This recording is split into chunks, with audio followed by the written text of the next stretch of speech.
Tonight's episode of the Tuesday Night Cigar Club is brought to you by Drew Estate. Come experience the rebirth of cigars at www.drewestate.com and download the free Drew Diplomat smartphone app today to discover nearby retailers, RSVP to special events, redeem points to win exclusive Drew Estate merchandise, and much, much more.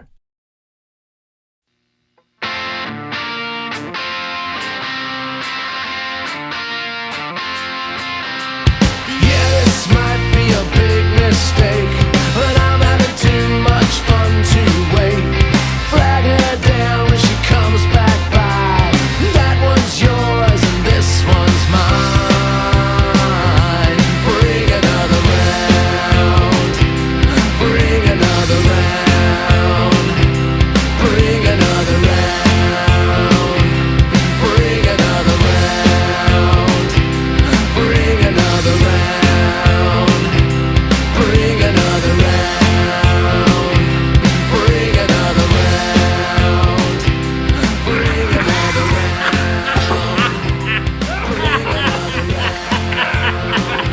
Bring another round.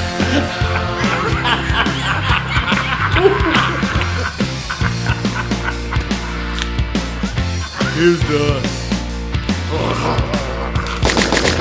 Suckles. Good evening, brothers and sisters of the Leaf. Coming to you live once again from, well, all over the fucking place. It's the Tuesday Night Cigar Club. Tonight the boys congregate via live video. Thanks, coronavirus, you giant asshole. To review the tasty Manzanita cigar from Southern Draw while discussing 1981's under-celebrated man versus man survival flick, Southern Comfort. Oh, and of course, they'll be slamming back pint after pint of delicious craft beers as well. You know how they do it, folks. What's that? Drunk. They do it drunk. That's how they do it. But somehow, miraculously, it all works out in the end. So sit back, light 'em up, and enjoy the show.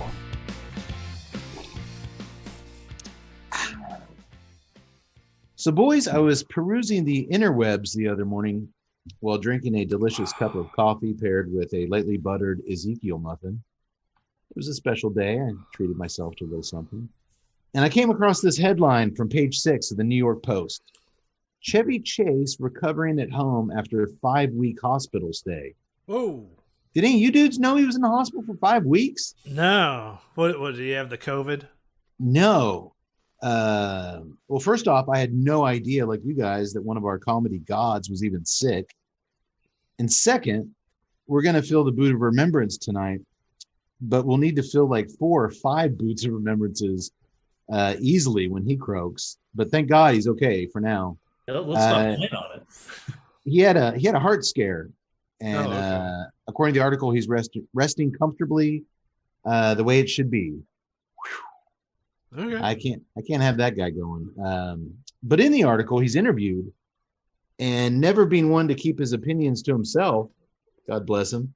77 years young, Chevy had this to say. Oh, God.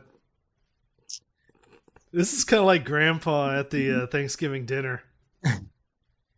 I used to go out and do anything. I do slapstick in front of 3,000 people. But at this moment, I have no need to go leave the house and meet COVID. I read, turn on the TV, watch the news. It's all dreck. I see actors, comedians, producers, screenwriters working, and God bless them. But I don't see anything great on television. It all became a generation of shitheads laughing at the world. The humor today's giving the next generation is worse stuff than they already have in their own lives. It drives me nuts. God. Cynical much? Truth. I read it, and I read it again, and I think I agree with him. He didn't say anything I disagree with. For the most part. Old men territory. For the most part, especially the comedic talk shows, the late night stuff and the cable stuff and the other forms of entertainment media on TV. It's a format that Chevy helped invent with Weekend Update on SNL.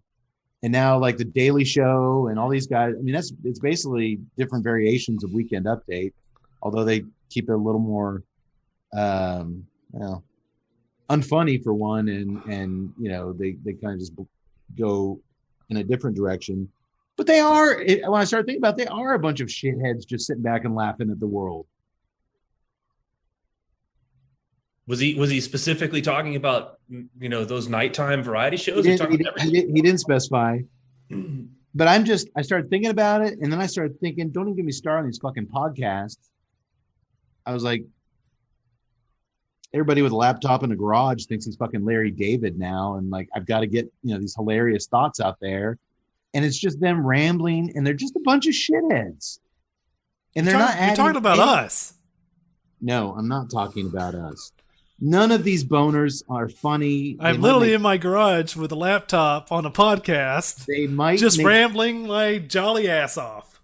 They might make fun of people, but that's what it is. All their humor, whether it's podcasts, I'm not necessarily talking about podcasts anymore, but these shows, all their humor is at the expense of someone else. There's always a target. Yeah. And whether it's a politician or a celebrity, and it's like, well, whatever happened to crafting fucking jokes that didn't have targets? And I think that's kind of where I kind of read between the lines. Maybe he was going, but I mean, even cigar media, even the few things I've checked out, they got dudes taking pot shots at other cigar dudes. Their looks. And hey man, beef sells. Beef sells. Their political belief, yeah, but it's bullshit. Yeah, but I mean, this formula is not just comedians; it's everything. I mean, look at like your sports radio show. You got to have your Shannons. You got to have your whatever the dude is. Yeah. They always got to be like back and forth. And it's like you're full of crap. No, you're full of crap. You're wrong. No, you're an idiot. I mean, it's just a bunch of teenage horseshit trying to get a laugh. And I don't know. I think he's kind of right. I think he's kind of onto something. So is Chevy Chase an ornery old cranky asshole? Am I an asshole? Are we both assholes? Well, yes, but that's beside the point. Yes. That's one of you is an asshole. You guys answered that really fucking fast. Hey, what was that movie that we did with the where they cut the kid's dong off? Oh God, what the hell? The Package. Look, if you don't agree with my thoughts, Tut, we can talk it through. I don't think you need to come chop my dong off. I was like, that was a younger type movie, and I thought that was incredibly creative. That was a very fun flick. That was original, and I thought it was fun. I thought it was funny. The way you said that, what was that movie we did where they cut the kid's dong off? Like, what the fuck did you guys do when I wasn't there? Yeah, and the fact that I had to think about it, like I thought we did 2 or 3 of those movies. Actually, we probably did. But I liked it. I thought it was original. I thought it was kind of fun. And well, I guess Chevy Chase didn't watch the movie about the kid getting his dong chopped off. I'll tweet it at him. And then when he doesn't know how to open his tweets, I'll laugh at him and point out, "Hey, look at the old asshole doesn't know how to read his tweets." Well, I mean, there's a fine line there between making fun of things. I mean, how often do we talk about how much we love and revere Family Guy, and that's constantly making fun of all everybody. Sorts of, yeah, I mean, he's equal opportunity. He's fair. Seth MacFarlane, who I love him. I love Family Guy and American Dad. Family Guy, like Cade said, it's just gotten better and better. So I don't know if it's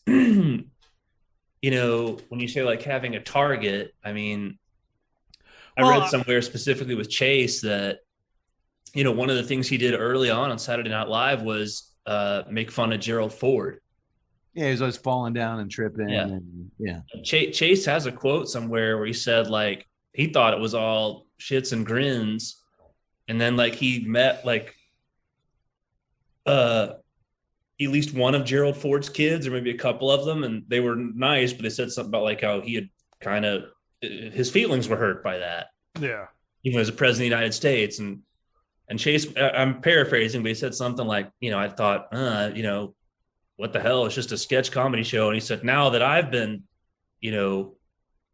made fun of so often, he's like, I kind of understand what it must have felt like, but that's always kind of a part of humor. I've just looked at stuff from well, it's one part and it's a valid part, Yeah, but I mean, I get what you're saying when it's kind of like if you look at a stand-up routine and all they're doing is cracking on the people in the audience, that gets old. I mean, it's the same shtick over and over again, and you know that they're going to be picking on, stereotypes that are out there. It's But when you easy. look- It's easy pickings. It's not smart comedy, I guess. But when you look at the great stand-ups and you watch these hour-long classic concerts, like Dennis Miller's The White Album, or the Sam Kinison stuff, or even Dice Man. Well, he went after some people pretty big. Forget Dice Man.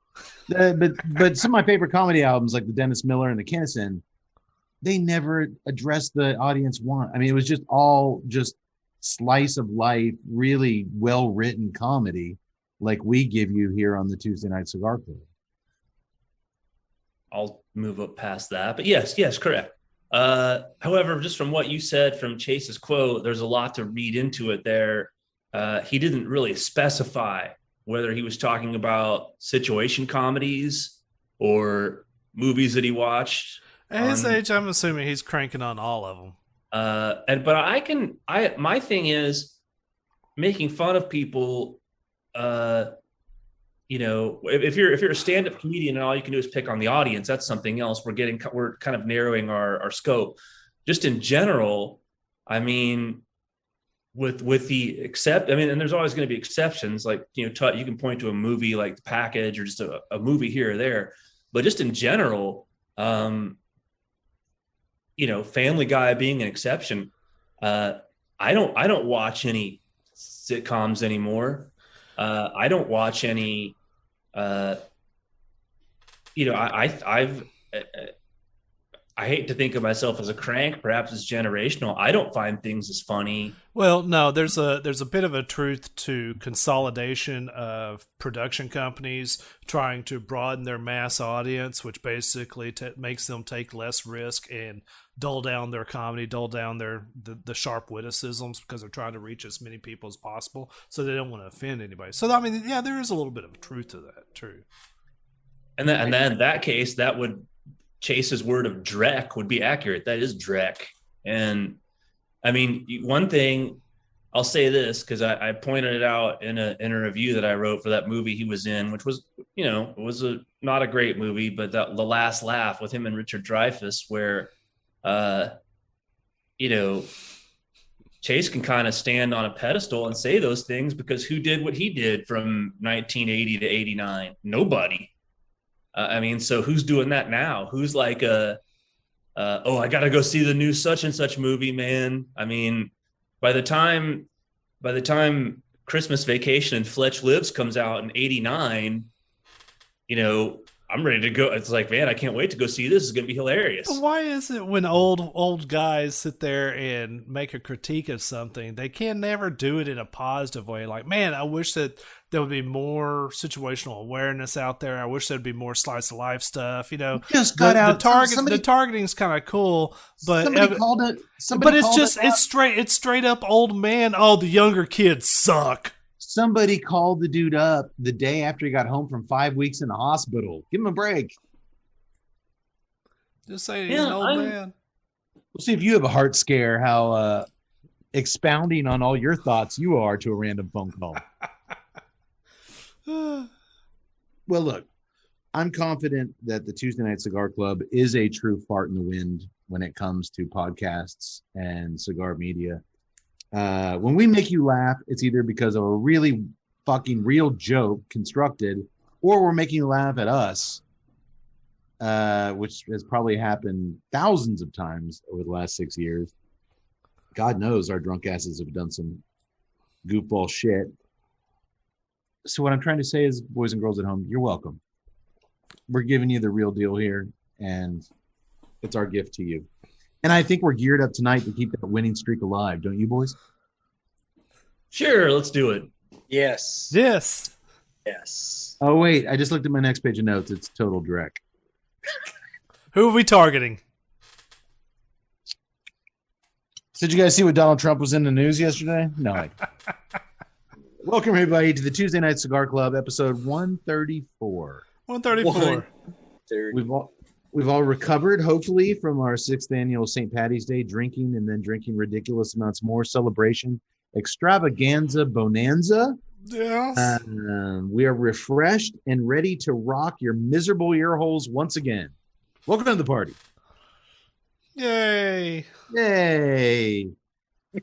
But tone down that excitement and that happiness, because before we get into what we do every episode, where we talk about a cigar, some beers, and a film, and make them pair gloriously together, every once in a while we have a bit of more sorrowful business at hand. And tonight, unfortunately, someone has passed. And when someone passes that meant something to us in a cultural essence, whether it be a musician, an actor, an actress, a filmmaker, an author, you name it, if they had an impact on our lives and we got the votes to recognize them, I don't know if I even got some of y'all's votes. I think I got Doctor, or Cody, you were in. Yes. Yak Boy, you were in. Doctor, I think you were in. And Todd, I don't think ever responded. I'm in, but I saw that they were two yays, and so I didn't figure that. If this person, if the majority of the Tuesday Night Cigar Club agrees that they deserve to be recognized on the show, we fill the boot of remembrance, which you can see here on YouTube. I'm holding in my hand. I can't believe in 6 years this thing hasn't shattered to pieces yet in some fucking chaos. You just jinxed it. Or has it been shattered on someone? Yeah, over someone's head. No, it's the original boot. I dropped my cheeks.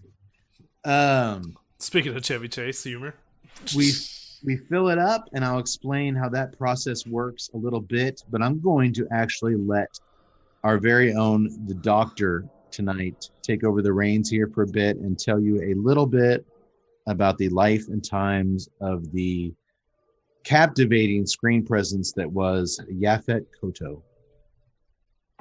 Yes, one and only Yaphet Kotto. Just passed on into the next life. 81 years of age. Good run. Pretty good. Yeah, it's pretty good. Born 1939 in New York. He's a native New Yorker. Actually, this is rather interesting. If anyone's wondering about his unique name, he is actually the descendant of Cameroonian royalty from previous colonial times. So over a century ago, one of his ancestors was a king in the country of Cameroon in Africa. Wow. So, hey, that kind of ties into cigars. I don't know if the riches were still there by the time he was born. Maybe not. That's why he was in New York. Definitely a singularly talented actor. Very tall, kind of commanding presence. Definitely had a commanding voice. Yeah. I think the things that people most recognize him from, at least I'll mention what I most recognize him from, playing the villain Katanga in what is probably, in my opinion, if not the best James Bond movie, one of the top few, Live and Let Die with Roger Moore. Excellent performance as a kind of a, I won't say quintessential Bond villain, but there was kind of he still kind of smiles and enjoys his back and forth with Mr. Bond, but is also a very dangerous murderer. But due to great performance by him in that, it's a classic film. Another classic film he was in, of course, Ridley Scott's seminal Alien, where he was Parker, part of the crew of the Nostromo, working with Sigourney Weaver. Mm-hmm. Excellent performance by him there. And then, of course, fans of the Tuesday Night Cigar Club will remember him from some things he did in the 80s, obviously in the great Running Man with Arnold Schwarzenegger. He's a cohort of Ben Richards in the dystopian future. And I think those are some of his more well-known things. Another movie that was a personal favorite of mine in the late 80s, he played an FBI agent in the movie Midnight Run with Robert De Niro. I was a big fan of that movie. Yeah. He was the FBI agent Alonzo Mosley, who goes back and forth with the De Niro character. Those are some of the things he's probably more well-known for. A very long filmography. I believe he also did a very long stint in the 90s on the television show Homicide. And was famous for that as well. Didn't do a lot after the 20th century. Didn't retire, but if you look at his IMDb page, there's not a lot after the year 2000. So I don't know if he sort of went into a genteel retirement or anything like that. But Definitely, like I said, one of those guys, people from our generation, especially, and people from older generations, you mention the name and you see the face and you hear the voice and you know who he is. And there's some classic performances and some classic films. Yeah, and that was my go-to, that I was putting his name in the hat for the Buddha Remembrance, because the minute I saw his name, but then his face on a article saying he died, it was like that. Oh man, not him. Yeah. Yeah. So you kind of covered it, Doc. I mean, just so good. Alien, Running Man. Running Man to me was just my first exposure to him, because I wasn't quite old enough to see Alien, I don't think, yet. I think I saw Live and Let Die first. And dude, it took a formidable dude to start trading, blows with Arnold in that steel mill, and make it believable too. And make it believable. Not a lot of dudes were able to do that on screen back in that day, but he's just such a big, his presence was just as big as his stature. And then, yeah, and Live and Let Die. I mean, yeah, top 5 for me Bond villains ever. Just, yeah, man, I just love the dude. Anything you guys want to add, or is it time to do what we do? It's a reason to go back, and we mentioned some of the ones from the 80s, but it's a reason to go back and watch Live and Let Die or Alien again, just to watch a little bit of acting school and see how the big boys do it. Good call, Doc. Good call. Well, brothers, I have filled up the boot of remembrance with a can of Yak Boy. I picked up this because I'm an IPA guy, but IPAs are a bit harsh on the chug. So I was looking for a lager or a pilsner or something, and then I found one that I thought would go with tonight's movie, the Vet Beer Company, a portion of which all proceeds support American veterans. What is this beer that I bought one can of? The Vet Lager. It is made by the Vet Beer Company. They're actually located in Georgetown, Texas. Right down the road. Wow. Right down the road. They're very recent. Starting here about into 2019, beginning of 2020. They were very small. They actually contracted out with Wrench Brewing, which is a larger brewery there in Georgetown. The Vets, its stats are very low. I mean, it's 4.2%, and as a lager, I mean, IBUs are almost non-existent. Well, I won't be able to tell you anything about how it tastes or its subtle notes, but fortunately for Yaphet Kotto, unfortunately for me, this is the only way to release his soul from purgatory and up into the heavens. I have no doubt that's where he's going. All the joy he's brought to millions of people over the years. And he just seemed like man, when he smiled, it was just I just love that dude on screen. So now I'm going to do him one last favor, chug the boot of remembrance, and then release him into the afterlife and all the gold and riches he deserves. Boys, to Mr. Kotto. Do it. When the can of Vet was open and poured into the boot, When you used to say, live and let live. Oh, yes, you did. Oh, yes, you did. Oh, yes, you did. But I don't know the second verse to this song. No, it never really does. Try. But I do. Live and let chug. Dun, dun, No, I'm not dead. I'm not dead. Live and let chug. Cut. We need to get together in the studio. I thought we were on something there. Boy, that's been a while. It's a little malty. I want to send a personal addendum to this. George Segal of Just Shoot Me fame and the Goldbergs passed away as well. I liked him. So He was also Kirstie Alley's. She was his mistress in the Look Who's Talking movie. I forgot about that. Totally forgot about that. I think that's the only thing yeah. So I'm not. It's enough boots for a while. I'm getting older. That's not getting any easier. Live and let chug. Well, folks, with that bit of business behind us, let's move on to tonight's first subject under the TNCC microscope. It is, of course, a cigar, the Southern Draw Manzanita. Manzanita.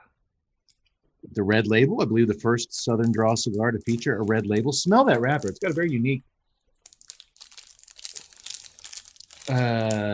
smell to it. I'm getting a little bit of kind of a tang, a little sweetness off the foot directly. Let me tell you a little something about it. It is a 6x52. This has never been done before with a Southern Draw cigar that we feature on the show. All these leaves I'm going to tell you about are of undisclosed origins. We don't know what countries these came from. Really? The wrapper is a Habano hybrid leaf of undisclosed origins. The binder is a Habano leaf of undisclosed origins. And the filler is a Pelo de Oro, a Corojo 99, and a Ligero of undisclosed origins. I will, of course, save price point to last. Here's what main man Southern Draw boss man Robert Holt said in a press release. We have long desired to share the history of traditional tobacco and its spiritual importance, and then we had an epiphany while working on names for our new cigar release. Some nostalgic names were thrown around, but when we saw this leaf, its deep red color, it does have a reddish hue to that wrapper. Indeed, we observed the texture. We rolled the tabacuados. Don't hold me to that pronunciation, and smoked them together. There was a unanimous endorsement that Manzanita, meaning little apple in Spanish, describing the tiny apple-like fruit, was perfect. So that is where the name for the Manzanita comes from. Also of note, a very important note, I think, Southern Draw has pledged that some of the proceeds from the sales of the Manzanita will go to the First Nations Development Institute, an organization dedicated to ensuring the sustainable economic, spiritual, and cultural well-being of their communities.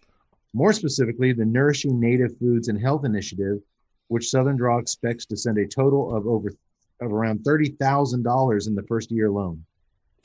I feel personally anything that offers real tangible support to the Native American community is a fantastic thing in my book, and so that's awesome.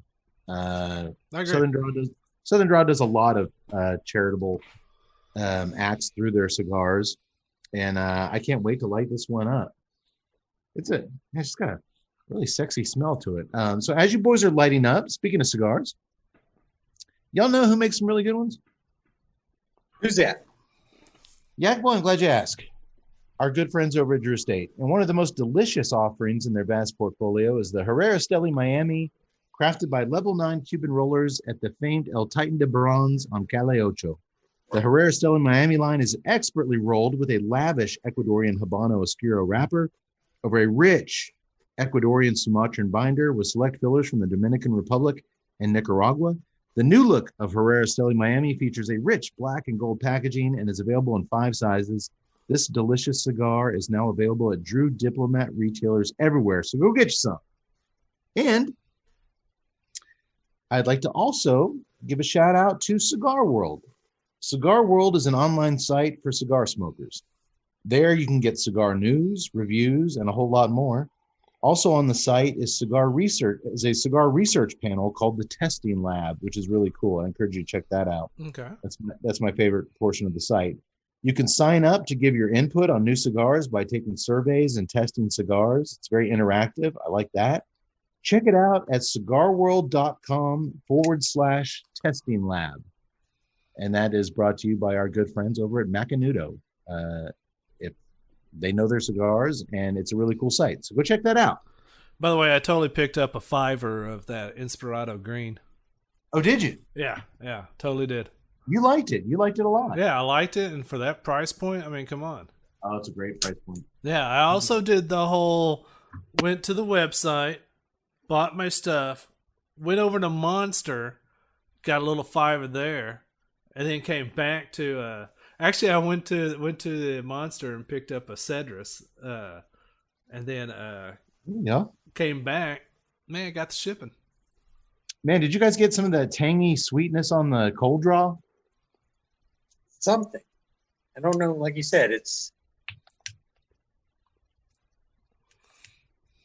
something there. You've lit up. What are you getting so far? I'm getting like on the palate's actually a little bit more of a pep. It's got some pepper to it. Really? Like a little bit of that black pepper aftertaste on the palate. A little bit of pepper on the nose, but not like spicy stuff. I mean, just like almost like cooking black pepper. And then there's a hint of cinnamon in the retro ale, which I thought that's pretty cool. I got a really sharp that Ligero through the nose. It is a sharp black pepper kind of crackle on the nostrils. That's nice. And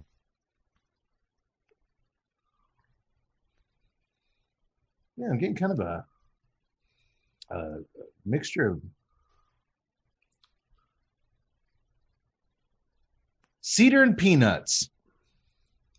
Interesting combination. Not getting the peanuts, but getting the cedar.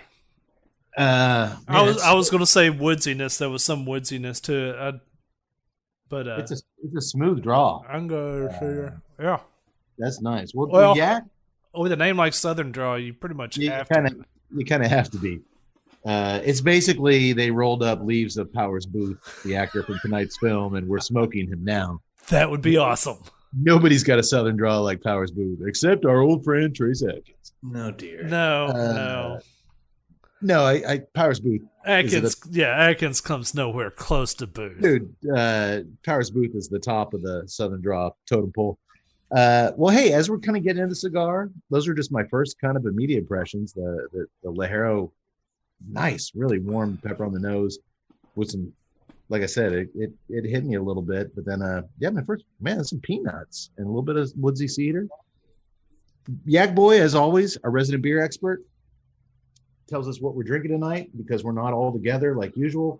In the good old days where we could drink the same thing and compare notes, we're all drinking something different. Tell the boys about my first beer from Shreveport, Louisiana. Oh, Shreveport, Louisiana. The Commotion, which is they label it as an American Pale Ale. It's American IPA from Great Raft Brewing. And he just mentioned it's located in Shreveport. They started back in 2013. So they've been making a good run now. Getting close to, for them, 8 years now. The Commotion is a 5.5% ABV and 49 IBUs. So I was kind of interested in that. Seems about right, actually. Seems about right on the IBUs. Man, it's got a very floral, citrus heavy. It's got a beautiful aroma, and that citrus is sure as shit there on the sip. It's got some orange and some of that kind of floral comes. It's kind of a nice middle of the road IPA. It's good, but you can definitely get the hops, but nothing gonna, stab you in the balls, like we'll see in tonight's movie. Oh man, it's just got a really, really nice, almost like a juicy IPA aroma, and nice profile. Like I said, heavy on the citrus and floral, medium on the bitterness. It's kind of cloudy on the pour. You guys can't see through me, can you? You can't see through the glass. No. Cannot. No, I can't, Dad. I could only get 2 of these, so I will be switching beers here shortly. Get through the line, can you, Tut? But no, I can't. No, I can't. But yeah, so far I don't see this possibly interfering with any cigar, but I'll certainly keep you updated. Yak Boy, what are you drinking? I am drinking the Spencer Trappist Ale. It is from the Spencer. It was brewery, but I mean it is actually the oldest Trappist brewery in the U.S. I think I've had it, and I think I loved it. Yes, Tut is correct. You had it back when we reviewed the Soapbox. Yes. Like episode 126. My friend, you have made a good choice. But actually, you had their Monk's Reserve. Oh, okay. So you didn't have the one I was having? Then you made a bad choice. Well, No, this one I went I'm joking. specifically. It's Just settle down, everybody. Settle down. Our movie tonight, which we'll get to later. But no, I was looking for something because the last few podcasts I've done all these different stouts and they had all these different flavors. I'm like, I just want something, a nice, simple Trappist ale made by holy men. And I have that. The Spencer is a 6.5% ABV. It's 23 IBUs, and that profile fits so perfectly with what I'm getting. that is 1/3 the ABV that you drank last week. Yes, last episode. So. and I only have one. Do you see that playing well with the cigar, kind of complementing it, or In this way, I'm going to say it's not going to distract from the cigar, not like my beer was last time. So I'm very interested. This is, I'll say this much, it's very good. Like kind of like what you just said. You cannot see through this. It's yeah? Hey, Yax, hold yours up, and we'll both try to see each other through our beers. oh my god, I can't see you. I cannot see you. soul. It's That's like a why prism. we get the big bucks right there, folks. Let's see if we can see each other through our beer cans. Nope. This is exciting show material right here. This is professional as shit. Real quick, man, about what almost an inch in, I guess. There's a beautiful slight earthiness coming through with that pepper on the nose, Oh, the cigar. but mineral. Just a really healthy dose of mineral coming through to balance that pepper out. And I don't know what you're smoking, Tut, but I'm getting roasted peanuts like at the ballpark coming through this thing. I'm actually going to have to back off smoking mine because I'm blazing through it. I'll be done before we even get to the movie. Well, that's my fault. We started the show a little bit later, and you're just antsy to get your hands on a cigar, and you just can't help yourself. You're a wild man. What's Tut drinking, Yax? He Jean is de having- Tupido. he went with the classic. Oh God, no! Make him stop singing Cajun music, please. He's having the Dixie beer, Dixie lager, And The Tut's Dixie canceled. Brewing Company. Tut, I just got an email. You're canceled. I was about to say, can I drink this? Do I need a lawyer? I don't think you can. I think you do need a lawyer. Oh, the Dixie! It is. It's a classic. Started back in 1907. Whoa. Yes. I didn't realize it had been around that long. Yes. Originally, the brewery had been located on the historic Tulane Avenue there in New Orleans, up until, of course, Hurricane Katrina, and of course, it got shut down. They managed to contract brew with some existing breweries that could handle their capacity, the amount that they needed to brew, and they luckily got to reopen a new facility in 2019. So they are back producing what they were. The Dixie Lager is rolling in at 4.6% ABV, and of course, once again, the IBUs being a lager are almost non-existent. Three. Yeah. Tut, is it a refreshing cold lager? It is everything that you would think that an American lager would be.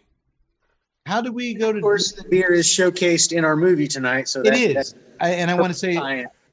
I want to say also, Yak Boy, your beer, our main protagonist in the film, is named Spencer. Correct. So you get pairing points for that. Tut, you actually are drinking the beer seen on screen. You get pairing points for that. I can't wait to see what the doctor came up with. Doc, what's Doc drinking? Hey, before we get to that, one more thing about the Dixie beer. Oh wait, is it like the Dixie Chicks? It's just called the beer now. Dixie beer. I don't know about that, but The beer. Dixie beer is referenced in Bret Easton Ellis's novel American Psycho as the main character, Patrick Bateman. One of the things in this very satirical novel is Bret Easton Ellis makes fun of the just really ridiculous restaurants that these rich guys eat out at in New York City. And in one scene, the character Patrick Bateman goes to eat at a restaurant called Texarkana, which is located in Manhattan. And he talks about drinking. He talks about wanting to go there and ordering a Dixie beer. Really? Yes. Also, I've read that book twice, and I don't remember. Also, show note. So read into that what you will. Dixie the beer was also featured on another show that the TNCC has done, one Maximum Overdrive. That was also the Dixie truck stop. Which is now just the truck stop. The truck stop. Okay. I got that right? The Dixie Chicks are just the chicks now. Yes. Yeah. Okay. Doctor, you got a lot of straw. I'm drinking a Louisiana beer. Tut's drinking the beer on screen. Yak's found a beer named after a character. What are you drinking? The good doctor is having the Lager of the Lakes from Bell's Brewing. We do have a lot of bodies of water in tonight's film. That is correct. But of course, we actually have had the Lager of the Lakes as well, way back on episode 103 when we reviewed Friday the 13th, Part 5. I knew I recognized that can. I think I remember actually liking that beer too. Yes. Son of a gun, I've got no recollection of that whatsoever, and I know I was there for that show. Is it good? Bell's Brewing. Is it good the second time around, Doctor? I thought it was the first time around. Wonder why I think that. Well, at least it's no Shiner Oktoberfest.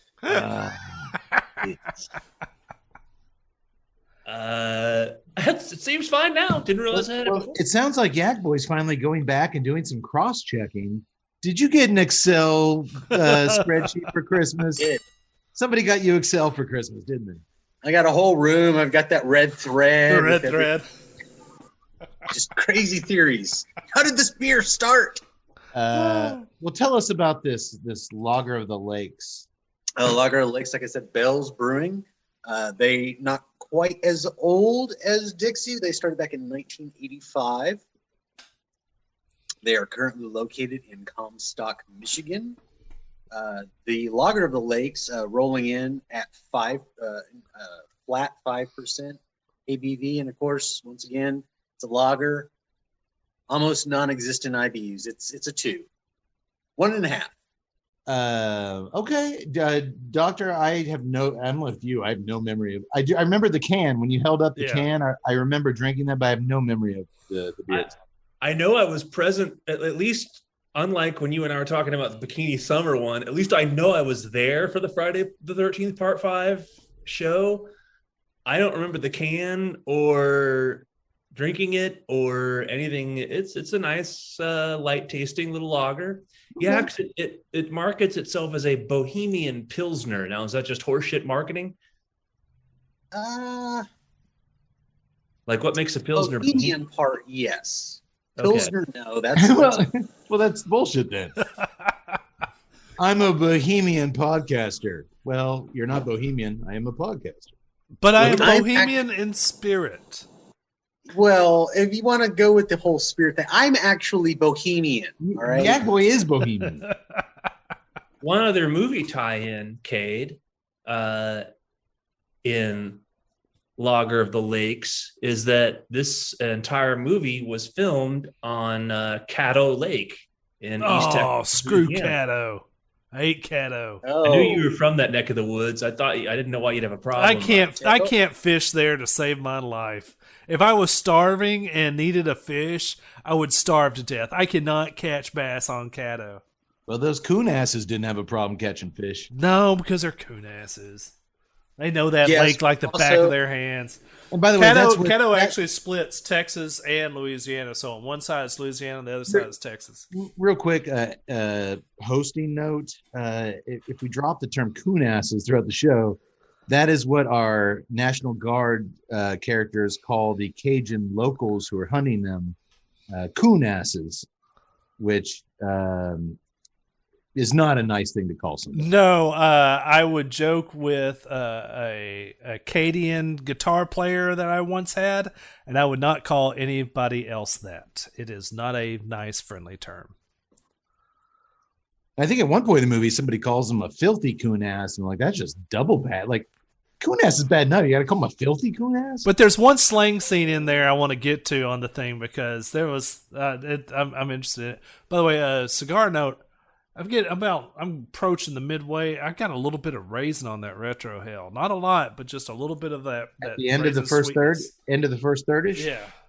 Okay. I'll look forward to that. Not sweet raisins, but just a little bit of raisins. Just a box of red raisin. Just your average Sun-Maid. Did any of you boys consider drinking some SoCal sodas, some SoCo sodas, and getting some Southern Comfort tonight? Pretty sure we all did. I contemplated the Southern Comfort. I did. I wish I actually would have, because I totally. You'll learn 2 beers from now. I totally screwed the pooch on my second beer I picked. I'm embarrassed by what I did, but you'll learn about that soon enough. Yeah, I should have just got a bottle of Southern Comfort and a big ass thing of Coke Zero and just gone nuts. I got some Devil's River whiskey over there, which probably would have worked with tonight's show. Yeah. Well, let's get into it because I'm excited to talk about our man Powers. We're talking a lot about Louisiana and our movie tonight, so I might as well get right to it, boys. Our film is one that I've had on my radar for quite some time. And I was like, you know what? One day in the future, we're going to be doing a Southern Draw cigar, and we're going to feature this movie for obvious reasons. But then last year, we interviewed fellow brother Leaf, C.W. Harris. Mm-hmm. I believe the interview was titled Black Lives Matter, but some cigars don't. And it was a really good interview. Go to YouTube and check it out. But at the end of it, we asked him what movie he'd like us to feature on the show, or if he had a favorite movie or whatever. And he just threw us a curveball. And he's like, man, y'all got to feature Southern Comfort. He said it was like his movie his dad watched all the time growing up. And I was like, CW, man, that's crazy you said that. It's on my list. I can't believe I'd never seen it before, though. With this pedigree, this cast, this director, I'd never seen this film. And finally, here we are tonight, making it happen. Southern Comfort, 1981. Had you guys seen this movie before? No, I had not. No, None of us. None of us. The year is right, 81. The director is right, Walter Hill, and the cast is right. That's what surprised me more than anything was just the sheer. I mean, literally, you just go down the line, and it is. The thing is, actor. The thing is, when this came out, this was kind of in the shadow of Deliverance, because they kind of had a similar storyline. Deliverance I was wondering who came first. Burt Reynolds, and it had the Squealing Pig, which was a cultural kind of the dueling banjos. This one always kind of lived in the shadows of Deliverance, which I'm of the opinion after watching it a couple times, it shouldn't. This movie deserves to be spoken about completely on its own, good and bad. But let me tell you a little bit about it. It was also, real quick, Cade, was also, just because you use that term, in the shadow, it was also in 81 very much in the shadow of Vietnam. And even though this takes place in Louisiana and they're National Guard guys and it's not a Vietnam movie, Walter Hill actually made some comments about that because they were going to have guys in a very much sort of jungle, swampy setting, that it was going to be looked at as a metaphor for Vietnam, even though he didn't intend that at all. And I thought that was very interesting. And in 81, I think that's the year before the memorial goes up. And so there was still kind of a sour taste in a lot of people's mouths dealing with it. It is worth mentioning, Doctor. And while many saw the film as an allegory, they're going into the Cajuns territory for the Vietnam War. I got the exact quote from Walter Hill. We'll just start with that. We were very aware that people were going to see it as a metaphor for Vietnam.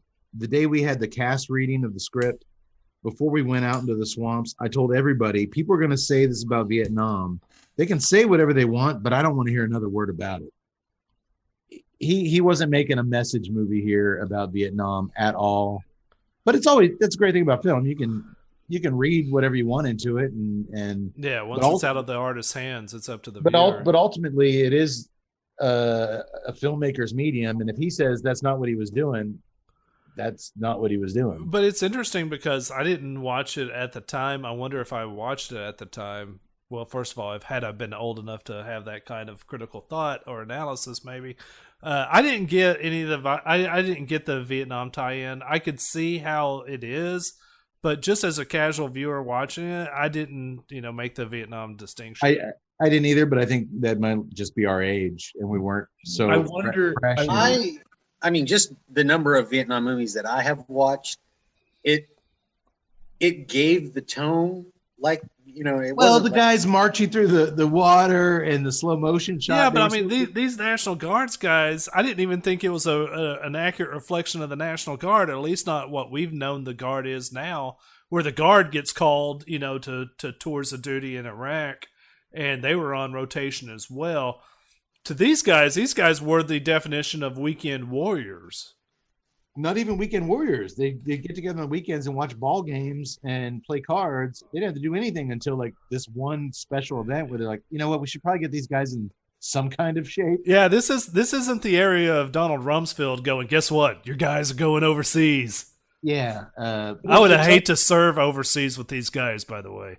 The touch point, though, you'd be dead in 5 minutes. About us not being old enough at the time, I wonder if at the time it hurt the picture in terms of what it did at a box office and what happened afterwards. I wonder if that hurt the picture that people saw it as a metaphor for Vietnam, and that the actors in the movie, who at that point would have been in their early 30s, were the same age as a lot of the guys who were scarred mentally and physically that were still coming to grips with it. I wonder if that hurt the picture's strength. From what I read, Doctor, it didn't, because according to the director, nobody went to see this movie. Okay. I had never even heard of it until CW and you talked about it. Dude, he gave a hilarious interview unintentionally where he was like, it's hard to comment on how the cultural scene at the time and the audience perceived this movie because it made no money. Nobody saw it. He's like, even my worst movies make money in Japan. Japan didn't pay to see this movie. He's like, nobody fucking saw this movie. And he's it's amazing with the actors that you got involved in this thing. But at the time, those actors, that's true. Other than maybe Keith Carradine, were nobodies. There's not a name. In 1981, none of these guys, even Keith Carradine's not a. Yeah. He's a known guy, but that's it. But he's not a draw. Yeah. No, Powers Booth, the only thing he had done before this was the Jonestown movie. Yeah. That's where they saw him and cast him in these. Okay. Okay, well, let me... Hey, quick question. Does anybody know when Deer Hunter came out? A few years before this, 78. 2 years before this? Yeah.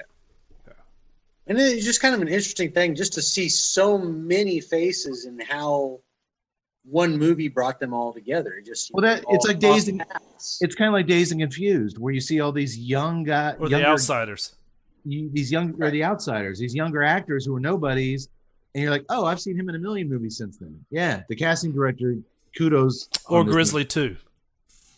Or Grizzly 2. Of course. Or the Walter Hill tie-in, which has some similarities. The Warriors.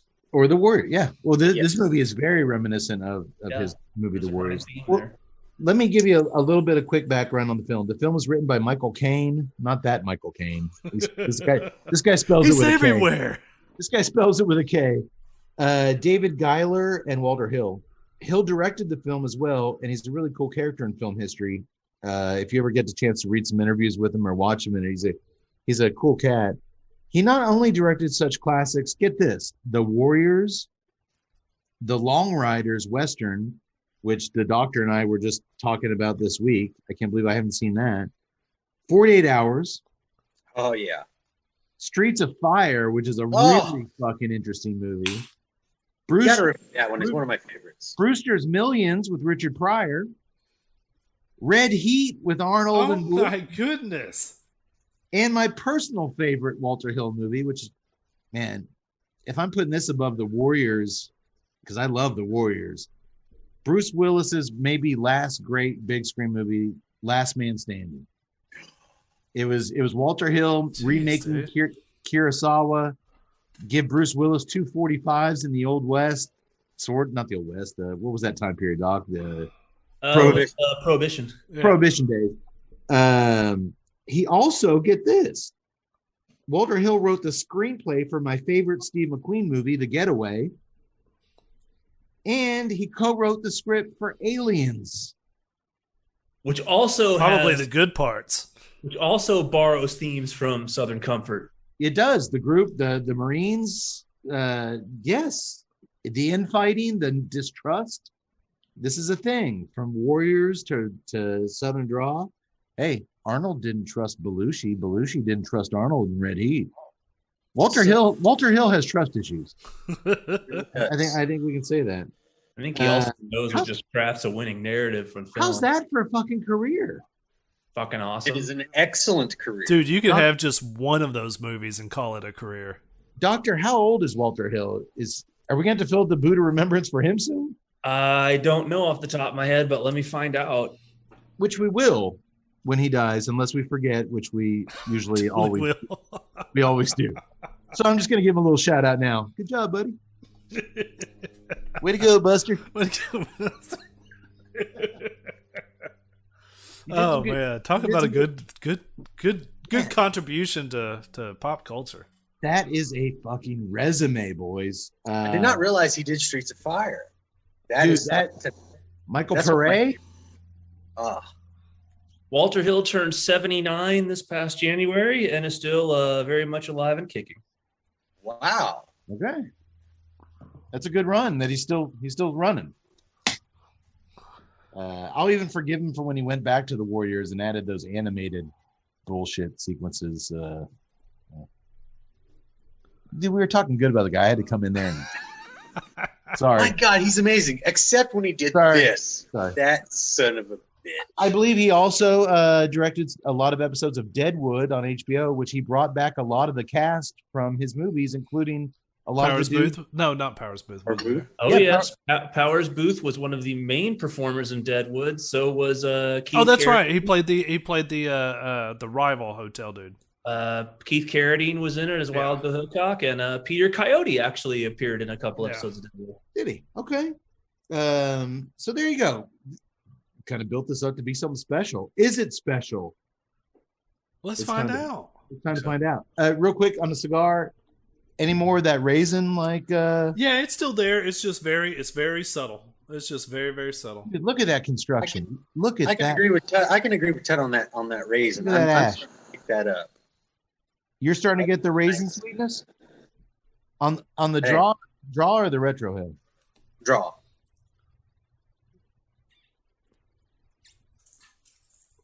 It's there. It's subtle, but it's there. Yeah, and it's so subtle. It goes really well with those roasted ballpark peanuts. Okay. All right, boys. And the beers are not interfering whatsoever. Come on. I'm American so thankful lager it is not interfering. Your Dixie lager doesn't have too much going on. It's not going to interfere with anything. Uh-oh. So you're going to go out later after watching this movie. I didn't know my neighbor knew how to play the banjo. There's going to be some skinned possums on stakes out in front of my driveway. All right. Oh, doctor's gone. I'll wait for the doctor to return. And Ted, I put those skinned raccoons on your driveway. I'm sorry. In all fairness, I was just trying to scare you and freak you out. Oh, I got them out on the back drying. You coon ass. There was one scene in that where a guy added two coon. Coon ass is bad, but he was like, those filthy coon ass. I think coon ass implies filthy. I think that's kind of redundant. You don't need to say you filthy, dirty coon ass. You fucking miserable coon ass. Well, there's no happy coon asses. You're living out in the goddamn swamp skinning coons. You're not happy. Yeah, they are. They're living their life on their terms. Well, there's something to be said for that. I mean, that's the whole I guess. message of the movie, Cher. Moving on. We start things off deep in the Louisiana woods. The year is 1973. The movie came out in 81, but it's a period piece. This movie took place almost 10 years earlier in 73. And that's important to keep in mind with some of the dialogue and the dynamics in the group. Sergeant Poole, played by one Peter Coyote, and his second in command, Casper, are leading their National Guard squad in military drills. They're joined by the newly transferred Hardin, played by eternal badass Powers Booth. R.I.P. Big guy. Who just came over from the El Paso. Did we fill the boot for Powers Booth? Yes, we did. I thought we did. Oh, yes. Okay, I don't remember. I hope so. I kind of don't remember, but there's no way we didn't. We should. We're so sure about that. Yeah, you were really sure. In our multi memories, we did indeed fill the. Hold on, help me, memory juice. By the way, with all due respect, Ry Cooter, who did a lot of the music for tonight's film, when they were doing the slow pan across the cypress stumps of the Caddo Lake, aka Louisiana Swamp. Yes. You're no CCR born on the bayou, but he wasn't supposed to be CCR. I know, but if you're going to give me a slow swamp crawl, I want some CCR born on the bayou. That would have been the most inappropriate use of music ever. It worked for Swamp Thing. 5 of our brothers are dead. Well, if you look at that, he stabbed him to the left in the opening. You see Swamp Thing. Well, actually, everybody's like, well, of course we thought it was Vietnam. You got CCR in there. Yeah, no, CCR would have been a terrible. But actually, I listened to some Ry Cooter, and yeah, the dude's talent. It was just. No, he's amazing. I'm actually gonna get to him in a second. Well, Hardin, Powers Booth, just came over from the El Paso unit. He was just transferred, and he's none too happy about it. He's not a fan of chit-chat, and he sees this squad as Louisiana versions of the exact same dumb Texas rednecks he's been surrounded by his whole life. All he wants to do is chain smoke Marlboros and be left alone. Me style. The American way. Like that.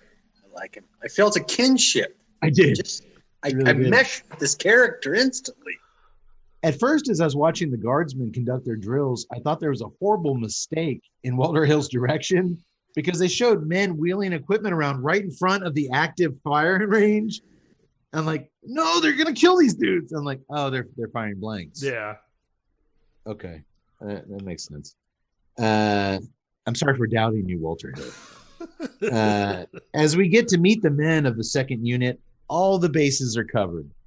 There's the squirmy, smartass little worm named Stucky. There's the towering, humorless, by-the-book type they call Coach, because he's a football coach in his day job. He's played by the towering Alan Autry from the TV show Heat of the Night. He was the big deputy guy. Yeah.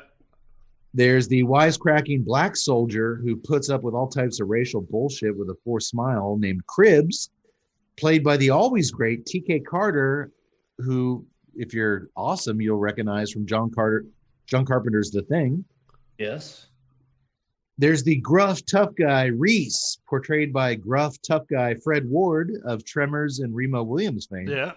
Yes. Love that dude. And the handsome, popular guy in the unit, who everybody likes, Spencer, a la Yak Boy's Beer, the Spencer Trappist, is played by Oscar winner. I think he won it for Nashville, the Robert Altman movie. I think he won actually for a soundtrack song. Oh, is that what he won? A music Oscar. Well, it was a music film, so I guess that makes sense. And I apologize, guys. My lights are flickering, so if you see that. Yeah, Hey, I actually do. If you get sucked up by a tornado, Doc, just try to end your Zoom call or mute it, because your walls imploding might, audio-wise, that might give us some difficulty. I'll go out doing my best. And I promise I'll vote for you. You're suspect right now. I saw that. We'll fill the boot for Doc. But you know what? He's been in Keith Carradine's been in a ton of shit, of which I don't think I've ever seen any of it. The doctor and I were talking about The Long Riders, where he was in it with all his brothers. David Carradine, Robert Carradine against the Keach brothers. I never saw that. I should. I don't think I've ever seen Keith Carradine in anything. Other than the Long Riders and stuff, I remember him most from our stuff he did as an older guy. He was in the Cowboys and Aliens movie with Harrison Ford. And then he was great in Deadwood as Wild Bill Hickok. That's where I know him from then. I'm gonna wow y'all with some shit. Ready for this? Hit it. Come on. He is the bearded gentleman who is the object of Madonna's affections in the Material Girl video. Yeah, that makes no sense whatsoever. But it's true. Wow. What have you been doing to me? Why have you done this to me? Well, boys, I may not remember I had this beer 6 months ago, but damn it, I can tell you that. Boys, as you know, as the host of the Tuesday Night Cigar Club podcast, I am capable of inviting people and welcoming them into our Zoom sessions. Surprise, surprise. Joining us now through the magic of Zoom is the fourth Carradine brother. I couldn't get Keith. I couldn't get Robert Carradine from Revenge of the Nerds. David Carradine of Kung Fu and Kill Bill. He's obviously passed away. You guys didn't see this coming. I'm going to allow him in the Zoom. Please welcome Stu Carradine on the show. He was actually my waiter at a Huddle House in Heidenheimer, Texas, and we hit it off. And he spells Carradine with a K, so I don't know if it's... Probably no relation. You know what, guys? I'm not the most technically savvy. We'll get to him some other time. Stu Carradine. How cool would that have been? That was fantastic. You almost had I saw Tug get all excited. It's like so gullible. He was like, Tut's like, Keith Carradine? The guy in the movie? He's like, okay, Robert Carradine. Lewis from Revenge of the Nerds? No. Stu Carradine. Well, Spencer informs his buddies that when they reach the end of their training exercise, a grueling march through the great primordial swamp, as he calls it, he's hired some whores to meet them, Nolene and her Bayou Queens, to take care of them all when they arrive. And I'm sure they'll have some more interesting ways to fuck us over than the Louisiana National Guard ever has, he says with a grin. Just wait, Spencer. You're about to get fucked over by the National Guard more than you'll ever know. Of course, the highly moral coach doesn't approve at all of these whores. And when the two black soldiers ask if any of the hookers are for them, Spencer says, of course not. The purpose of the Louisiana National Guard is to keep you darker brothers away from decent Southern women. However, in the spirit of the New South, Spirit has made some arrangements for Cribs and Sims. Everyone laughs at this, and later when Spencer drops some choice N-words casually in conversation, even the black men laugh and play along, because what choice do they have?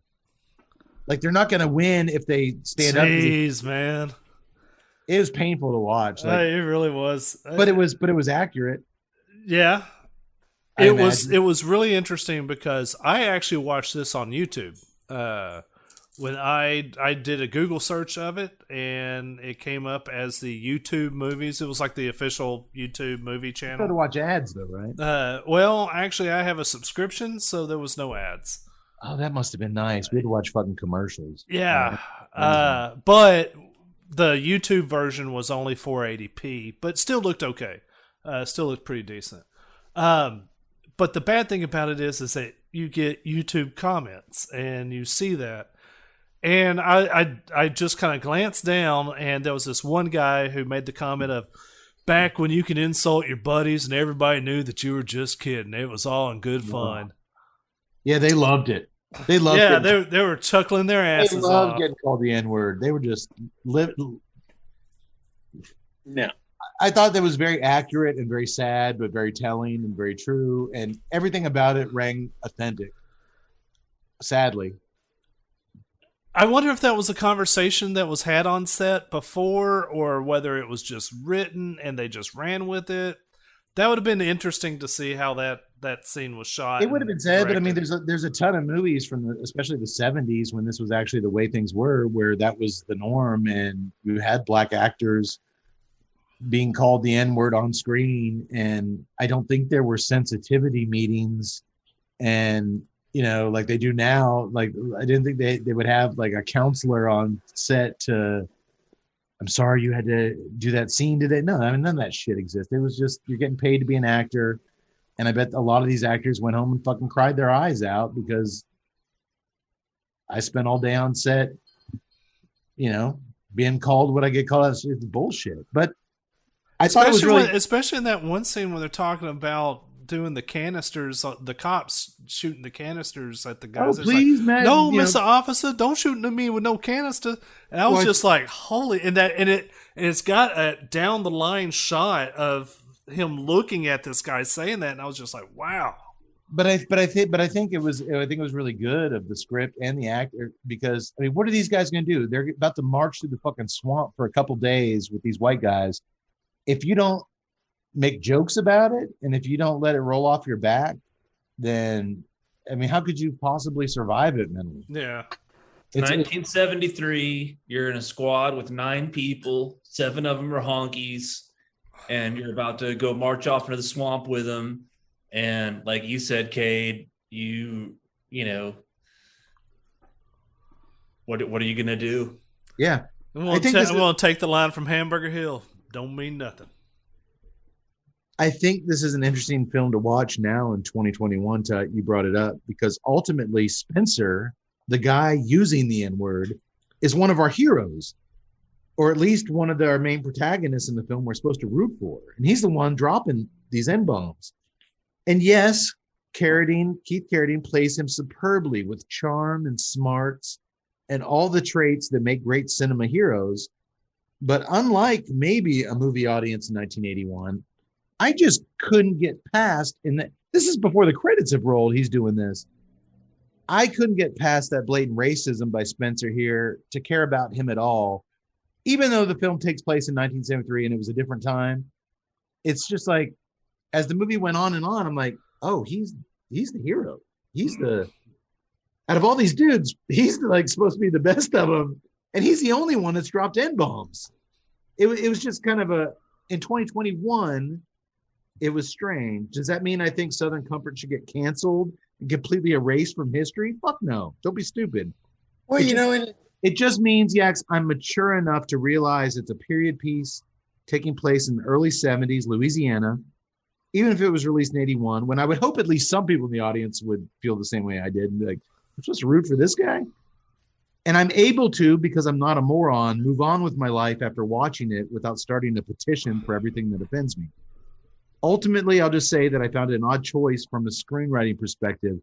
If you felt like you had to get that race angle in there, there's a lot of shady dudes in this unit. You could have had them say the N-word and had them made those things and make Carradine a little bit, his Spencer character, take that off him so we have somebody to kind of root Unless that's not your mentality as a screenwriter, being 1980s, and you saw nothing wrong with it as you were writing it. Probably late 70s. Yeah. But I look at it from the other instance that, he's writing this and maybe he's also saying, you know what, my shining hero is not shining. That's hey, we need to have movies with imperfect heroes too. And so, maybe in this instance, and and because you draw from his other works as well, and this as well, throughout the movie. I mean, there really is all these characters interacting. I mean, it's really not so much that you have a hero just so that you just have different people who have we don't together. We don't all need pretty boy flawless heroes. So yeah, we can have paintings with all strokes of the brush. We certainly get a unique one here. Real quick, guys, I've got your raisin. I'm getting the pepper is so subdued in the second half on the retrohale. It's just mainly that mineral with a little earthy undertone on the retrohale, and then on the draw, I'm getting the cedar. My roasted peanuts have died down a little bit. It's just that woodsy cedar. Yeah. But man, there's just that undercurrent of that's nominally sweet raisin, dried fruit kind of sweetness on the draw. It's nice. It's completely different than anything else from Southern Dry. True. The closest thing that I would kind of put it to is Firethorn in terms of fullness. Its lightness, I guess, would be the adjective. But this has, like I said, it's far more sweeter than the. I'm putting this at medium Firethorn. strength, excuse me, medium strength, medium body Yeah. so far. Okay, and my Louisiana beer is going just fine with it. It's plain nice. It's not adding anything to it. It's not taking anything away. If you guys experience anything crazy with your beers, let me know. Otherwise, I'll keep chugging. I'll keep on chugling. Keep on chugling. Keep on chugling. When the getting to know you bull session is cut short, when a total misfit, the guy named Stucky I told you about, he grabs an M60 machine gun, Rambo style, and starts firing dozens of rounds of blanks at his commanding officers to lighten the mood. Yeah, there's nothing like seeing your commanding officers cower in fear from being shot, but it's the National Guard. They're like, oh, Stucky. And they don't have discipline in the Guard? I mean. Apparently not. Not in 1973, anyway. Okay. Anybody besides me thinks Stucky looked like a kind of Southern fried version of James Franco? He had a very Franco-ish nest about him. He actually reminded me of somebody, and it drove me crazy. I couldn't place it. I have been. Oh, you know who it is, and you're gonna hate me for this. Virgin River. He's the misfit soldier. That's who it was. There's a Netflix show that Tut and I never would have had to watch if Tut didn't recommend it on Facebook, and my wife saw that post. I did not recommend this thing. My wife. There's a guy, yeah, but he does have a Franco-esque nature to him too. But yeah, you're right on the Virgin River guy. But yeah, there's no repercussions. He totally makes his commanding officers piss their pants. It's like, oh, Stucky, knock it off. That Stucky's a squirmy little son of a bitch, isn't he? He's good for the role because I didn't like him instantly. Yeah, which was the goal, and he does it great. After one last pep speech from Sergeant Poole about teamwork, relying on each other, and at the end of all that, he begs them, for once in your lives, will you just act like real soldiers, please? It's kind of like those speeches I used to give you guys before the barn smokers we worked. Jesus Christ, just please, guys, just up look like you're doing up something. yours, Cade. That's why I only went on the one. Why Tut had that M60. And I had the camera.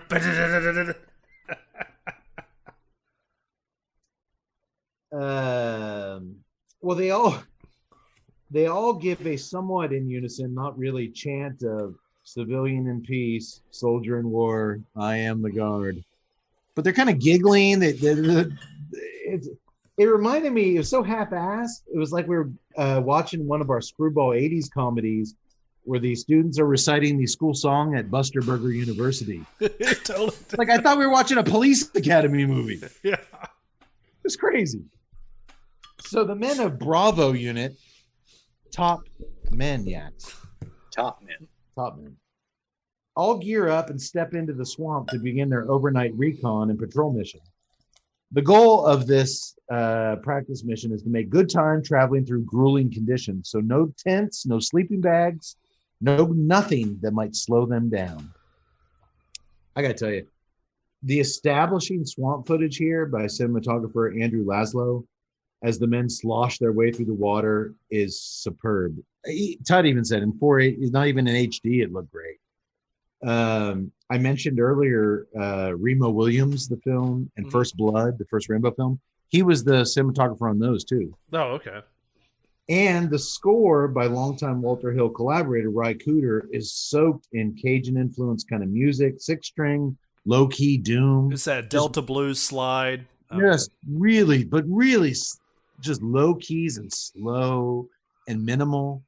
And what I love too is the absence of score, like in the tense moments, and then Hill uses the sounds of the swamp instead of obvious foreboding music.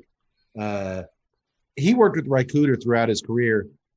Ry Cooder's Last Man Standing score is one of my favorite scores of all time. Check that one out. Oh my God. That's the opposite.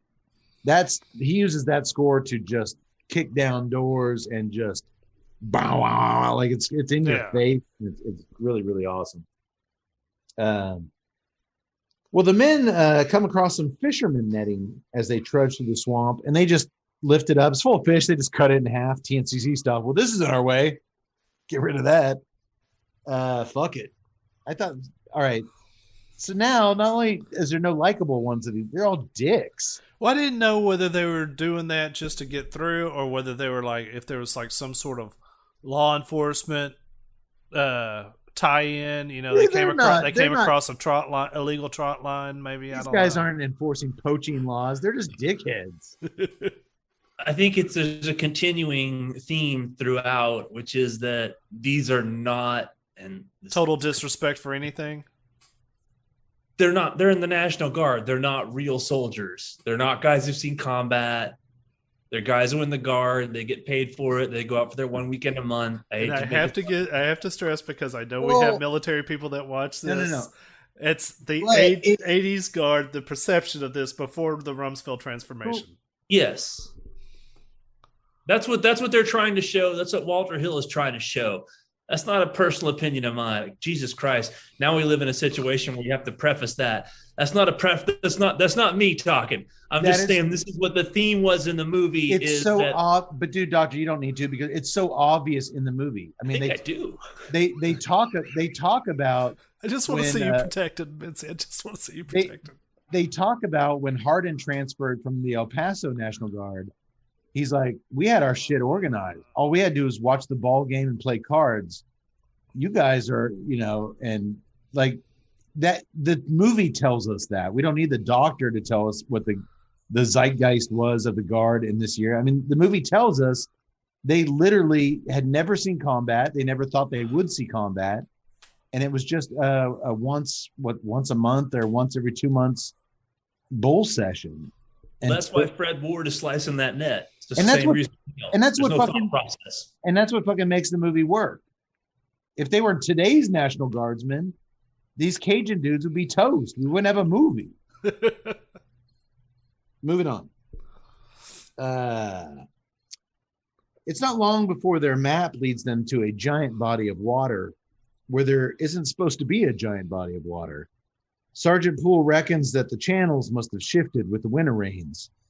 There are fish strung up and animal hides hanging from a bunch of trees nearby. The men also discover some rustic wooden canoes, or Yax, how do you say this? Pirogues? I believe so, yes. I was going to say pierogies, but that's a sandwich, right? Yes. Yes. Actually, pierogi is like a pasta shell stuffed with the... Oh, is it? Yeah. Now I'm hungry. They do not climb into 3 large pasta shells. Stuffed pasta shells. Well, these canoes are what the indigenous Cajun people use to get around, these really hand-carved wooden canoes. And after a brief debate, they're like, look, we can either take these canoes across this waterway, or we got to march all the way back to base and start all over again with a new plan. They agree, all right, we'll leave in the canoes, but coach, write the owner a letter telling them what we did. You see him with his little pen and paper writing a letter. I hope they read this letter. The 9 men are ecstatic, though, because by taking these canoes across the water, it's going to cut a ton of time off their mission, and it should get them to Nolene and her whores way sooner than expected. They cut their trip in half. They're going to get laid. Gotta have a goal. They're going to get laid. Well, the boys aren't paddling out in the swamp very long before they see 4 men holding hunting rifles along the side of the water not far away. Good Lord, the way this frame is shot, huge wide shot of the side of the lake. You've got these 4 guys, bottom right-hand corner on the side of the water. The other 75% of the screen is just trees covered in Spanish moss. It's my favorite shot of the film. And they're just standing there stoically. Not moving a muscle. Out in the shit. Oh my God, it's a great shot. Well, asshole Reese curses at them in broken French. Fred Ward, he's like, "Visu me, fuck me," or something like that. The sergeant's like, "Shut up!" Like, serious. But it gets much worse, doesn't it, guys? But before that, Coach yells out, Read my note. We left a note. Read my note I left. But the men just stand there in silence. Suddenly, the clownish Stucky, James Franco, lifts up his M60 and screams, "Take no prisoners!" and fires off like 50 rounds of blanks at these coon asses, as they're called by our heroes. They prefer to be called Acadians. Acadians? Acadians. Fires 50 rounds at these coon ass Acadians. Sergeant Poole's pissed. But he's smart enough to know that with no live ammunition amongst his troops, they better start paddling their asses off. Those guys had real guns. And that's exactly what they do, but they're not fast enough, as one of the hunters, played by Tut. I don't know his name, but it's the Blade Runner dude. No, that's not who shoots. Oh. Doctor? Well, we couldn't really. I couldn't tell from the shooting that it was I him, could tell by the mustache. The mustache told you. but it was Sonny Landham. Billy from Predator. What? missed it. Yes. Tut. And Walter At Hill the end of the Staple. movie, he's everywhere. The guy with the big black mustache. Totally missed him. He looked younger. Of course, he was younger, wasn't he? I couldn't tell from the scene from the shooting, but it was obviously at the end. It's definitely him. It's Sonny Landham who Fucking Cajun Sonny Landham, Billy from Predator, lines up, takes one shot with his gun. Dude, how did I miss Sonny? Oh man, I'm so disappointed in you. And that, dude, you've missed a lot over the years, but this one hurts. And dude, we see a close up on the mustache, close up on the trigger, and boom, the single bullet he fires out into that lake. Yeah, I saw the large bore. It was almost like a musket. The thing that was so big, but it had like the octagonal bore. That shot removes a sizable chunk of Sergeant Poole's skull, killing him instantly. Dude, it was like JFK document footage. He slumps over in the canoe. His men panic as they fall out of their boats and swim like crazy to the shore. Well, that's not entirely true. Coach panics, jumps out of his canoe, and for some reason goes around and just tips over all the other canoes. He's trying to create shelter. I'm creating shelter. It's not the last batshit crazy thing Coach will do, I should mention. 32 years later, he'd go on to star as Mayor Gainey in some ridiculous CW series called Hearts of Dixie. Dick's watching that. Wait, hang on. One thing. Pull your mic a little closer to you. Yeah. Oh, you said Hearts of Dixie, not Heart of Dixie. I was like, Hearts. no, that's Mayor Levon Hayes. That ain't him. Hearts of Dixie, he played the mayor in some show called Hearts of Dixie, but Okay. I'm sure you guys never saw that. Wait, Alan Autry was in He was Mayor Gainey in Hearts of Dixie. who was in that? It was a CW series that Tut watched, and I just wanted to make fun of it. No, it was Heart of Dixie, and that was played by Black Lightning, and that was Mayor Levon Hayes. Oh, so what's the series Heart of Dixie? Heart of Dixie is the CW where what's her name? The cute little Rachel girl. Bilson, Yeah, Rachel Bilson. She plays the New York doctor, goes down to Alabama, to Bluebell, Alabama, starts to That's- practice down there. I watched that show, Tut, and I have no shame in it because who wouldn't want to watch Rachel Bilson? But I don't recall Alan Autry being in that. Yeah, he wasn't. Tim Mathis was in it. This is blown back really backwards in my face. I thought it was a quick little joke. Yeah, Tut, the show that you and I watched with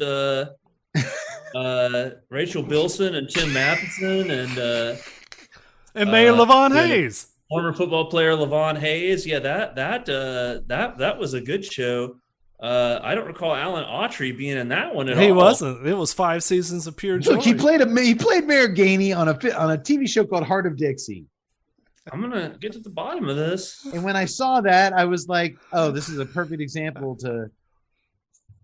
You got the wrong Dixie. I got the wrong Dixie. How's your Dixie beer treating you? How's that? Actually, Tut, it looks like Mighty he was fine. on that. Tut, he was on that show. He was in 9 episodes. Kay just said it wrong. He said Hearts of Dixie. It was called Heart of Dixie. But he was only in 9 episodes. He wasn't really a main character. 9 episodes. I don't remember him. What character did he 9 play? episodes. Me neither. My joke stands. 9 episodes is that's concrete.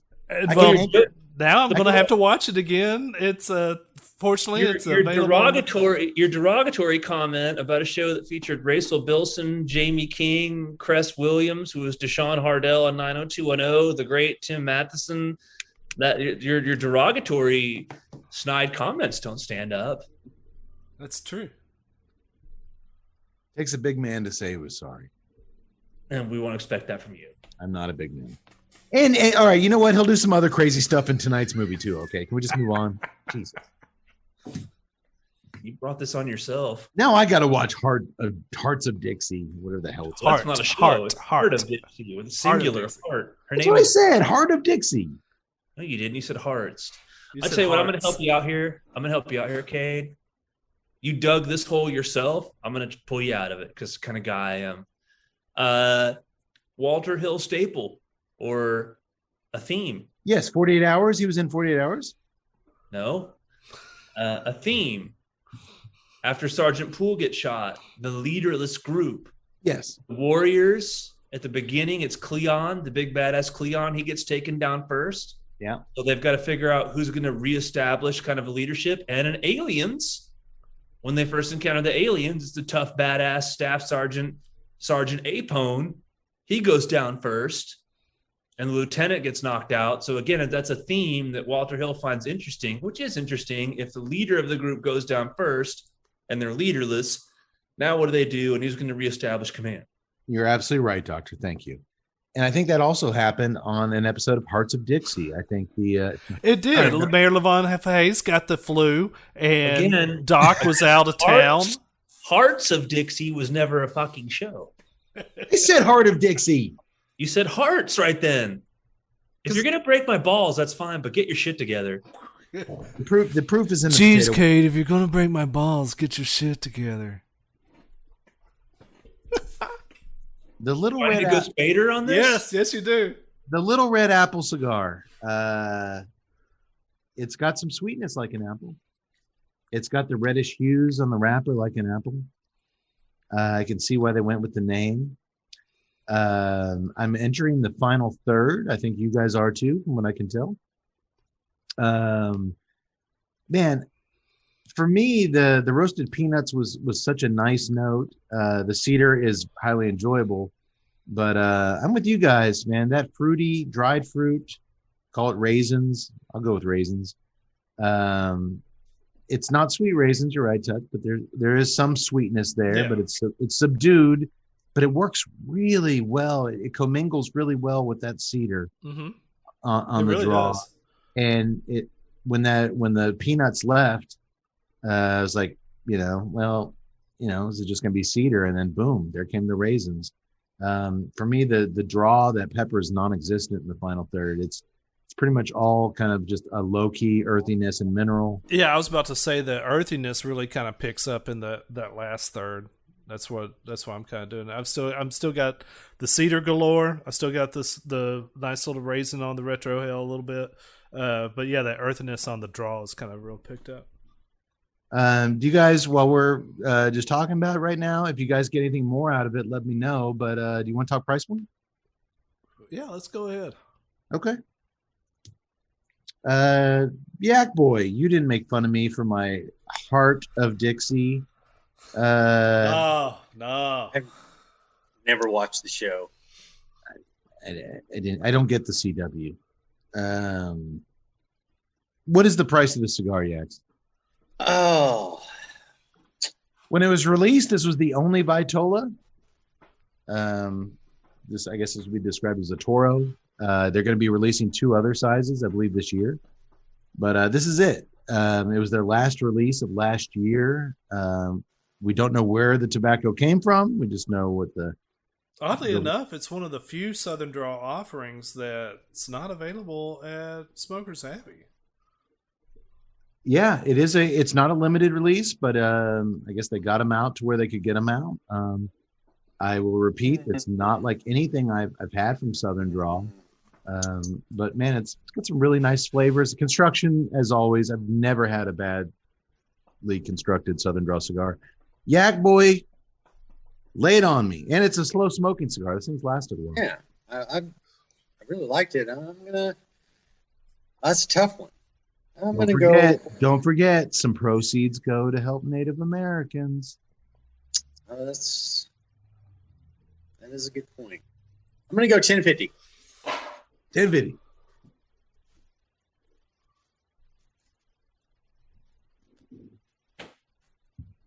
We go 1135. 1135. Don't know if I've ever paid that for a cigar, but we'll go with that. No, the price point on this guy, it's admittedly a little bit higher than most Southern Draw offerings. $14.99. $14.99. Yeah.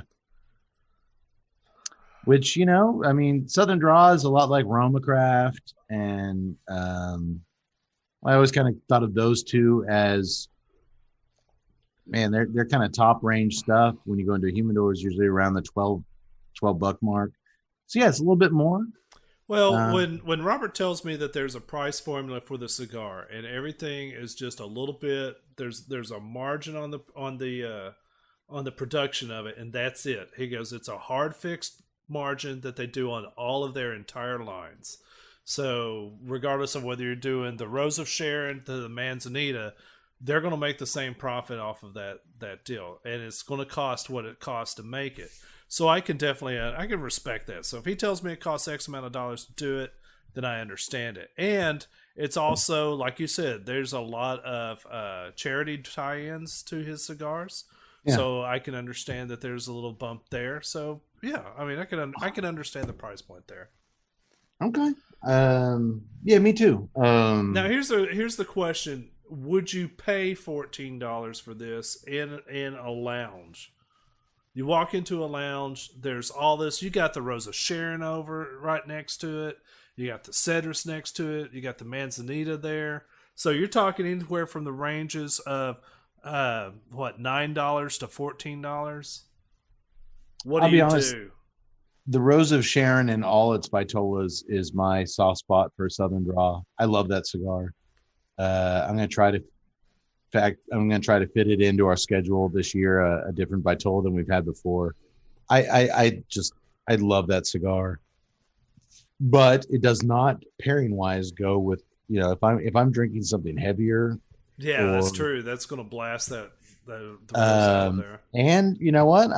I've been on the record as saying, well, I really like the Brimstone, the big Presidente honker Jacob's ladder that we had. Yeah. The other ones, I kind of felt underwhelmed by strength wise. This I would put this one kind of underneath that as a you know, the closest thing to teetering to full medium. Firethorn doesn't go there. Kudzu doesn't go there. Actually, I'll disagree with you on there. I like the Kudzu Perfecto is probably one of my favorite Perfectos. Box press Perfecto. It's got some strength to it. It's a beautiful cigar. It is a beautiful cigar. No, I've had it. I liked it. I just didn't remember having a lot of. No, I mean it's not. Yeah, it's not a ball buster, but it's heavy enough to where you're like, yes, I'm smoking. I can taste. Cigar. I can pick up the Ligero in this, which I don't remember getting so much out of that. But okay, well, it's a really enjoyable cigar. Price point be damned. It's a slow smoking cigar, perfectly constructed. We've got some really nice flavors.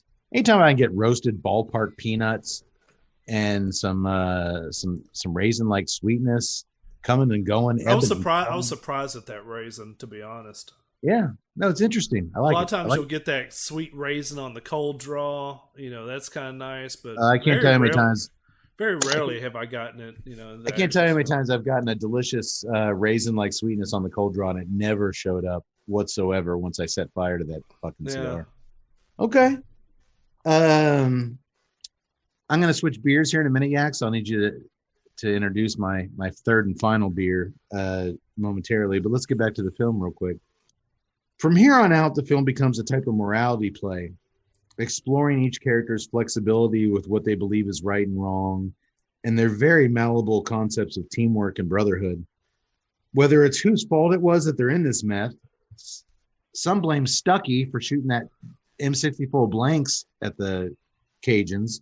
Some blame Coach for jumping out and tipping everybody's canoes over. It's kind of hard to row away to safety when the big guy knocks you out of your boat. They also disagree on the decision of what they should do with Sergeant Poole's body. The hard asses like Reese, Fred Ward, and Stucky just want to leave him there. We're supposed to carry him all the way through the swamp. Hey, he's a Vietnam hero. We're not leaving him here. That's a point of contention. And the straight up selfishness of Reese, who actually brought along some live ammunition and refuses it to share with his fellow soldiers once the shit hits the fan. That is until Powers' fucking Booth comes up behind him and sticks a knife to his throat. He shares it pretty quick then. Another team reused briefly in Aliens when they find out that they can't fire their pulse rifles because of the where they're in that basically the big nuclear reactor, and so they've got to collect the magazines, and the guy with them gets killed. This is in the first hour of the movie, and it's 1986, so no spoiler alert. So thanks for ruining it for me. And the one soldier, Vasquez, the female soldier, saved a couple of clips, and that's all they got until they get back to their equipment. But it's the same thing of, because I thought that was very interesting tactically, and I don't want to bog down on that, but I mean, because they were M16s, right? Yeah. And everything I've ever heard from an actual Vietnam soldier was that an M16 was a piece of shit. The early models, yes. But it's 20 rounds, and it's 20 rounds, right? Well, I mean, is one clip. I believe so. 20, 30. So it looked like 20. I thought it was 20. Poole's dead, so that's 8 guys with 20 rounds. I mean, you don't want one guy having it, but do you split it up to where everybody's got 2 to 3 rounds? I don't know. That was a very interesting. That's really good writing. I know the guy, so I'm not giving anything to Stucky. That dude's gonna. Yeah, fuck Stucky. And Sims, probably not Coach. No. And Sims, the dude who, whenever shit gets bad, he cries to his mommy. Probably shouldn't give him more than maybe one. I mean, maybe I'd give it to Powers Booth, but I'm not sure that dude's not going to shoot me. And I'm not sure I'm giving any to Coach, the guy who just dumped us all out of no coach, no coach. I thought that was a really cool aspect of that. They're not totally bereft of live ammo. One real hard ass who you probably can't trust has brought one clip. Yeah. And what do you do? Well, I think it's clear to say, Doc, and you're right, that's really good, intricate screenwriting. But it's quick. I think it's clear to a blind man, these guys are clearly not the unified team of Predator or even the TNCC, for Christ's sake. Even we function better than these buffoons. I'm letting Yaks keep the ammo, by the way. Oh, yeah. I have too. I think we're all in agreement. Just let him have it all. Yeah. I've been hunting with these guys. Trust me. But it all feels extremely real. With every interaction and every reaction to the growing chaos coming across, these guys are 100% believable. Oh, great acting performances across the board. Okay. All right, good. We're in agreement there. It doesn't help their cause of finding help when you factor in that they lost both the map and their compass and their radio when Coach dumped them all in the water. But Casper's got the stripes on his jacket. So he's officially in charge now. And he says they're marching east through the swamp to find north or some shit like that. Yaks, as our point man when we go on trips and travel, did that argument about how to follow the sun to the highway by going, did that make any sense to you whatsoever? No. I was like, the fact that like nobody other than the guy that had the map who is now dead, the fact that there was no communication. No, but I just mean, did the part about we got to go east to get north, like, did that make any sense to you? Well, if they were going east to find some place that would eventually allow them to have a better viewing to really see where they are, because I mean, the whole time, you know, and this is one of the things, like, we got to follow the sun, but the way they shot the movie, it seems like it's a perpetual cloud cover. They're suffocated in fog and trees. You're right. So I'm like, how? And the other thing is like, if you're lost, they do none of these things. And I'm like, I would figure that even terrible National Guard would teach you some basics, like if you're lost. And considering that you're in Louisiana, you're in the United States, stop and build a fire. Someone's going to see the smoke. Yeah, the guys that are now hunting you are going to see the smoke. Yeah, yaks. Well, I know that, but prior to that, I mean, just I just watching these guys fumble over the lack of a map or a compass and all that. I just had the thought of like when we go on our road trips, I was like, can you imagine without like a phone GPS, how fast we would crumble into like, we'd show up at the Louisiana Bard Smoker and be like, hey, Cade, Yaks, you made it. Where's Tuttle? We killed him 10 minutes after leaving the New Orleans airport. We had no choice. Well, I think it was interesting because this is before cell phones, so you didn't have the problem of how do you get rid of cell phones to put them into that situation. Here they had to get rid of the map and the radio to put them into the crisis situation. And the tipping of the canoe was a good deal. And these guys are so believable as bumbling soldiers that you'd believe that they just crapped everything. It does. When they set up camp that first night after they get lost, there's a hilarious exchange between Cribbs and Coach. Cribbs is standing guard on sentry duty, so naturally he's smoking a joint, kind of take the edge off. Coach walks by, as a high school football coach, and he asks Cribbs how he can smoke that shit. Relax, Coach. I ain't on your team. Damn right you're not. You couldn't make the squad. That stuff kills your will to win. How'd your boys do this year? Cribb asks. Coach lowers his head and suddenly transforms into Jerry Jones, the Cowboys owner. It was a rebuilding year. I mean, we had some key injuries to personnel. We finished 3-7. What do you do for a living anyway? Changing the subject.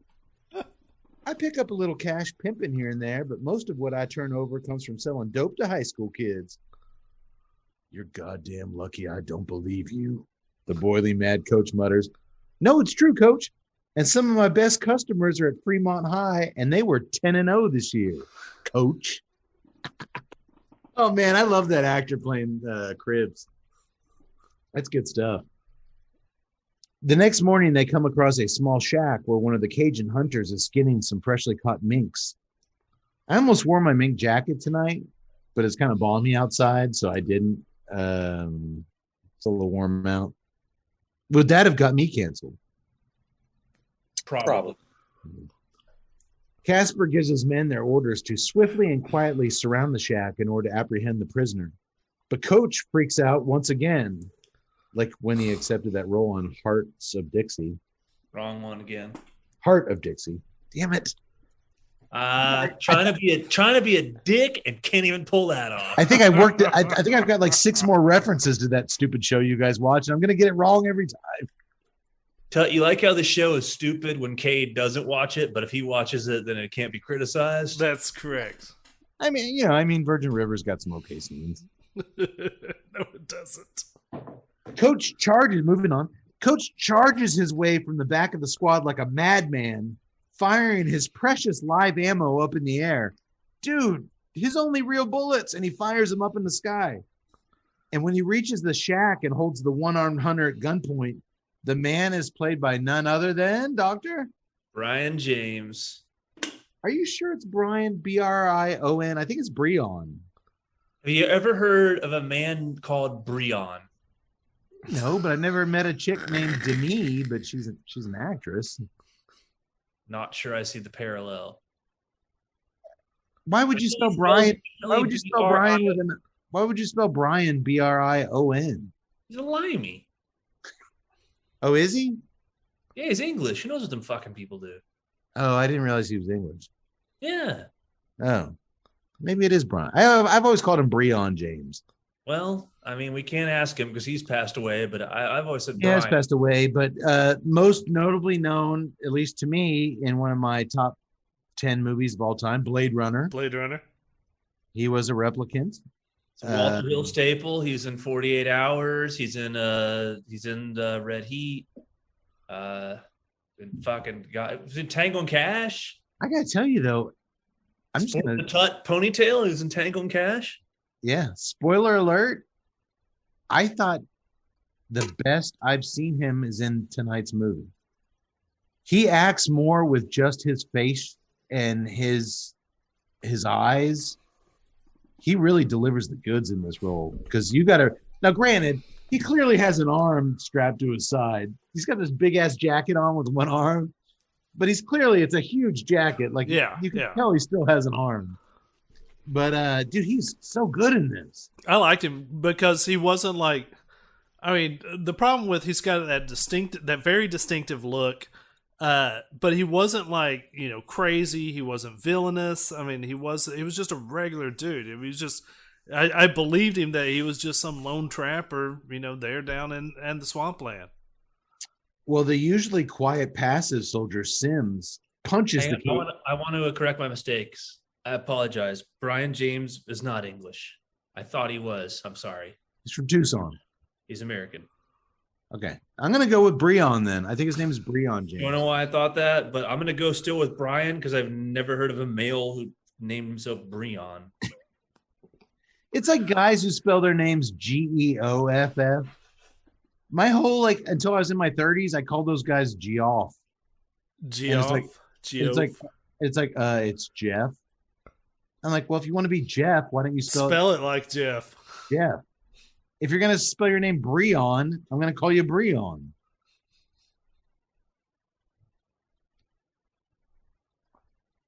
Sorry. I don't know why I thought he was English. I could have sworn it, but he's not. My bad. Okay. And this is where we've overturned our own canoes, and we are just trudging through the podcast in all different directions. Sims punches the Cajun in the face near to knock him out cold, and Fred Ward Reese, the tough guy, I love his line. You almost knocked his mouth clear down to his ass. Dude, she took this dude out. Did any of y'all recognize Sims, the other black soldier? I did not. I only did because, and it's weird when I bring this show up, we're all around the same age. Nobody else remembers it. He played Dexter Stuffins, the toy maker dad's personal assistant on the Ricky Schroeder sitcom Silver Spoons. He was always following around the dad, like, this is so expensive. You can't do this, sir. He was because I watched the crap out of Silver Spoons, and he was on every episode. Okay, I don't remember it. I remember the theme song, but I don't remember the show. Here we are, face to face, a couple of silver spoons, looking to find we're two of a kind. Make it. All right, I'm not gonna do all of it. All right. Believe it or not, I'm walking on air. No. Oh. Together, we're going to find our way. Well, I'm going to keep calling him Breon just because that's how I've always said it, Doc. Who knows who's right, who's wrong? Well, Breon James only speaks French, and barely that with a broken jaw, so they tie his one arm up with a bunch of rope. He's the shooter. I saw him, says Reese. Yaks, could a guy with one arm shoot Sergeant Poole in the head from over 100 yards away with one shot from a rifle? Well, if he's practiced, sure. But in high stress situations at distances like that, no. How can you tell? A moving guy in a canoe? Right. My money is either on Yaks or Young Paul to make that shot. Correct. Let's not bring young Paul into this. We all know what he's capable of. Yeah. And I'm pretty sure he'd be tied up by the end of the excursion. Well, they prepare to leave with their prisoner once they get all the supplies they need from his shack. Dude, he's got loads of food, guns, ammo. He's even got sticks of dynamite, which he uses for fishing, which is awesome. It looks like our guardsmen highly illegal. It looks like our guardsmen are back in business, baby, right? Yeah. Wrong. They don't get to retrieve any of those valuable things because Coach once again freaks the fuck out and ruins everything. This time he marches into the shack, opens up a can of red paint, paints a big bright red cross across his bare chest, lights a Molotov cocktail, and blows the shack and all of its contents to smithereens. Man, Breon James, the one-armed Cajun here, does some masterful acting with just his eyes as he watches all of his belongings burn to the ground. Like, just his expression on his face, man. There's a lot I'm going to point out moving forward of just these actors doing a subtle thing with their face. This cast is fucking balls deep in talent. As far as Coach goes, Harden turns to Spencer afterwards as he lights up a Marlboro in a rare moment where he talks at this point. He says, I got news for you. He's nuts. I mean, really fucking nuts. You know what else is really fucking nuts, Doug? What's fucking nuts?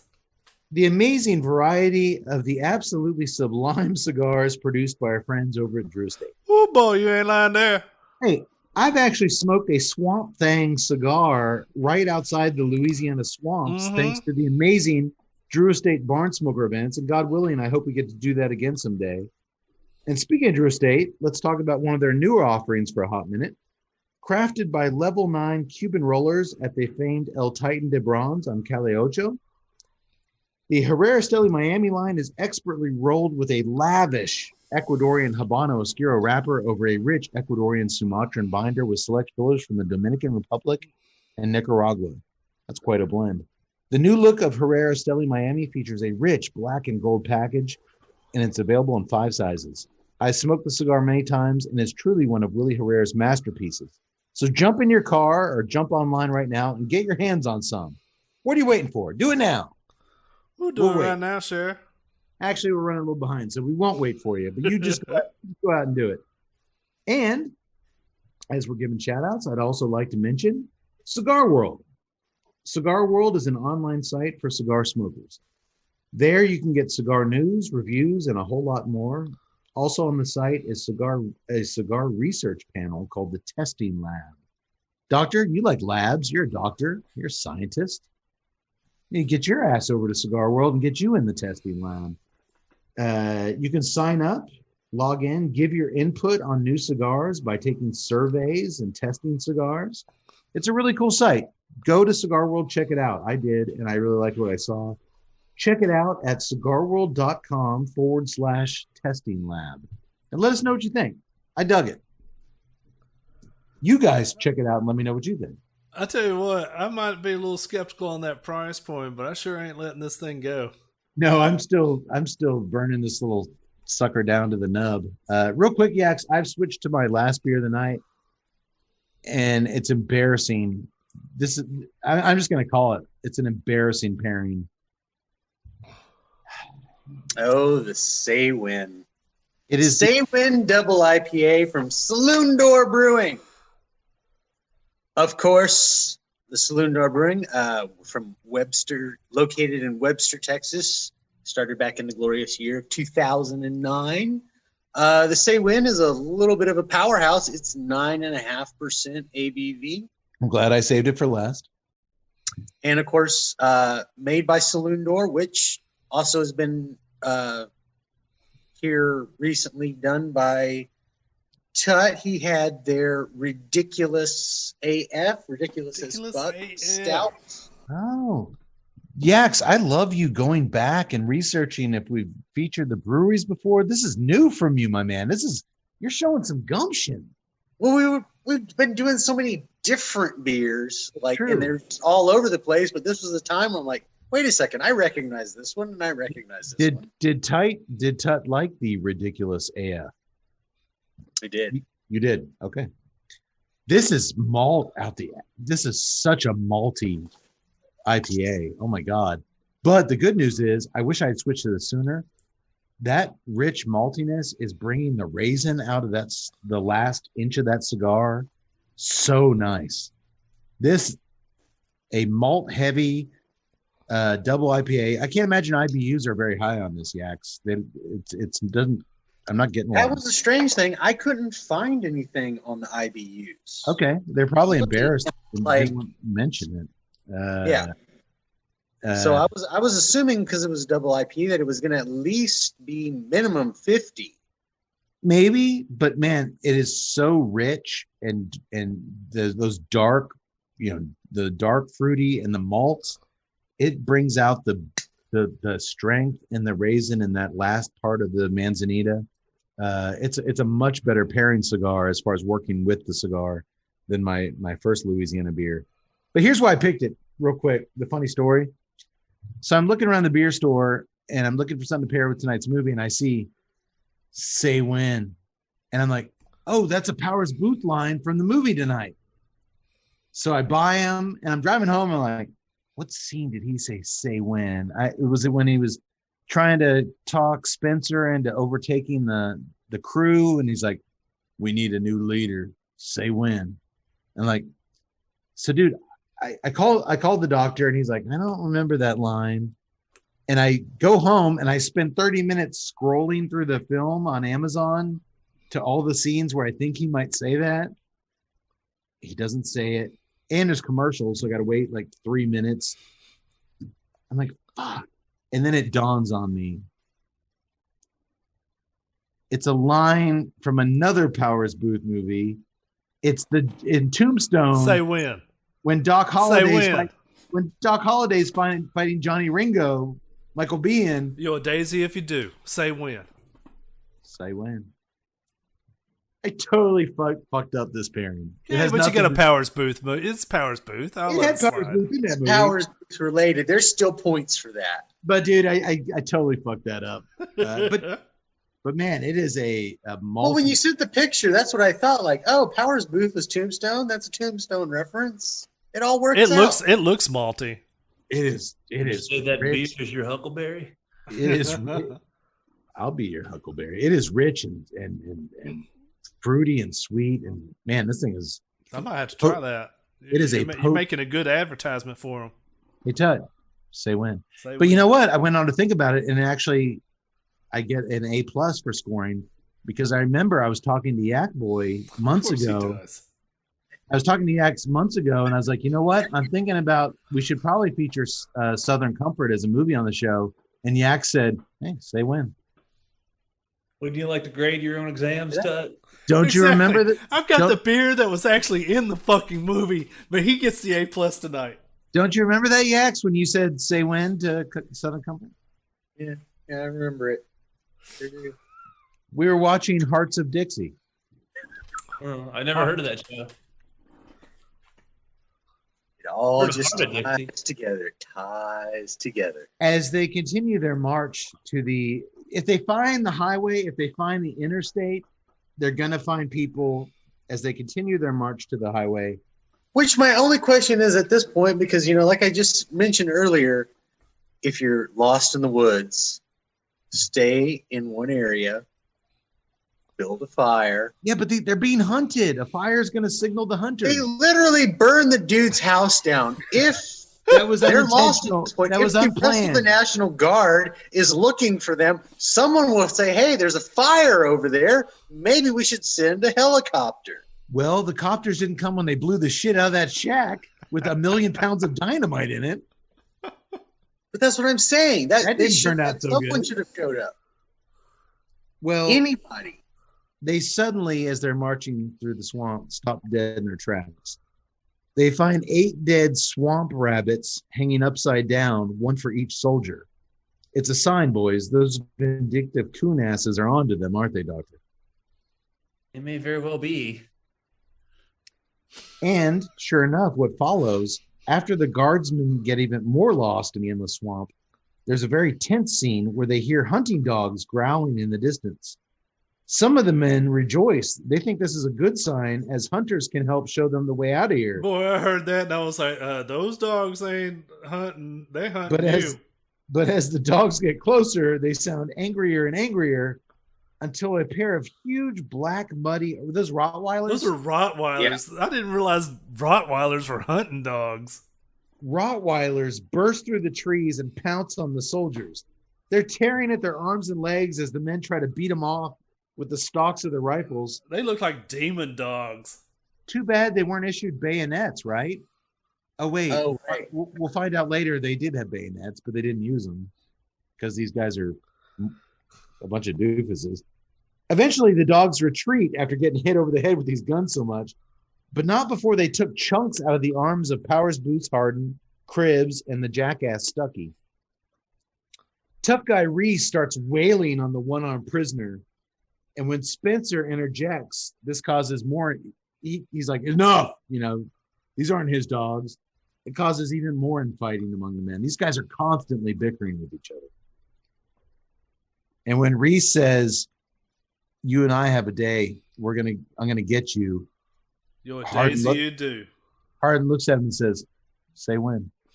He does not. No, he doesn't. That's what I thought happened. As they continue their march to the highway once again, they come across 7 bear traps laid out for them, which their brilliant leader Casper almost steps in as he's walking backwards through the swamp while assuring his men that the highways, it's right up here, 2 hours tops, which he said like 50 fucking times at this point. Cody, as you looked at the bear traps, would you say that the Cajuns are Trappists? Oh, he's got Trappist beer. Totally doesn't mean that, but I think it works, but it's not the right kind. They were trapper. If it was a trapper beer. No, but I'm going to bump your pairing grade up to a C+. Poor They're so low. I'm just saying, what kind of swamp is this? They got swamp bears. They got swamp rabbits. Poor wounded, and that's what a good host I am. I was like, those look like rabbits, but I was like, how could rabbits survive in the swamp? There are swamp rabbits in Louisiana. Poor wounded Cribbs is given the task. He just got a chunk of his arm bitten off by a fucking dog, of taking the point position, marching forward.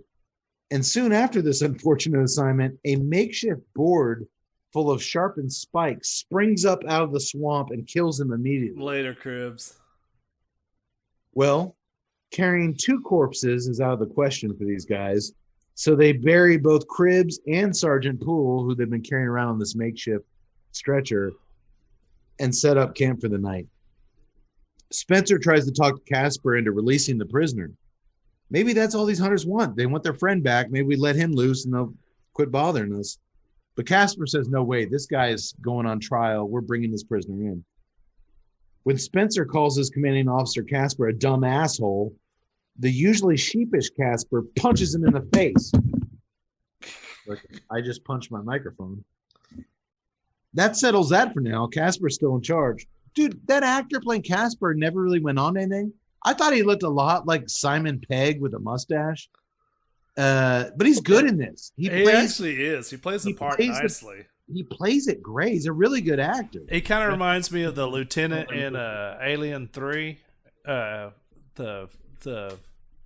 slow dimwit guy that they all make fun of. Nobody saw Alien 3, Ted. I did. I kind of liked it. But yeah, he did that. Okay. Yeah, nobody saw that movie. I recognize him from one other movie. Would you see it? He's in a classic late 80s movie, very small role just at the beginning. He plays the sheriff in the excellent movie Shoot to Kill with Sidney Poitier and Tom Berenger. Love that movie. At the very beginning of the movie, he's the guy that introduces Poitier to Tom Berenger.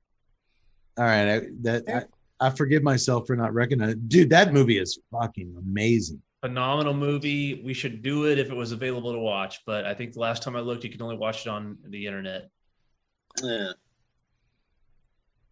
Shoot to Kill and Hamburger, the motion picture. Shoot to Kill is the action movie version of Hamburger. Just a phenomenal movie. Great movie. Okay. Well, that night, Coach goes full catatonic. He's already tipped over the canoes. He already blew up the shack. Now he just sits on a log and won't talk to anybody. The men beg Casper. And this is your coach that's teaching young men to be resilient on the gridiron. Correct. The men beg Casper to use some common sense and tie the big guy up so he can't do anything else crazy while they sleep. They were 3 and 7. He's the Dave Campo of movie character. Nah, Campo never showed that kind of life. That's true. This guy did have a spark in his eye at one point. So now they have to tie Coach up and drag his fucking psychotic ass along with the one-armed Cajun. If I had a cigar for every time you guys had to hog tie me up after I did something crazy and carry me along for the rest of the night, I would never need to buy another cigar again.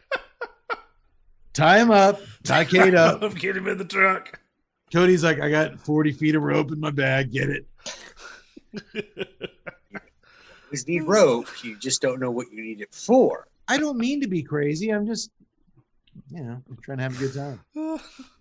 So the next morning, Hardin finds Reese drowning the one-armed Cajun, trying to get him to talk.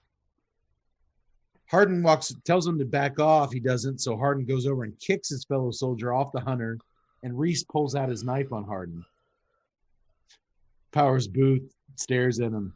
How about I blow your fucking head off, Hardin says dryly from behind his machine gun. You don't have the balls, Reese says. Hardin gives him that cold Powers Booth power stare.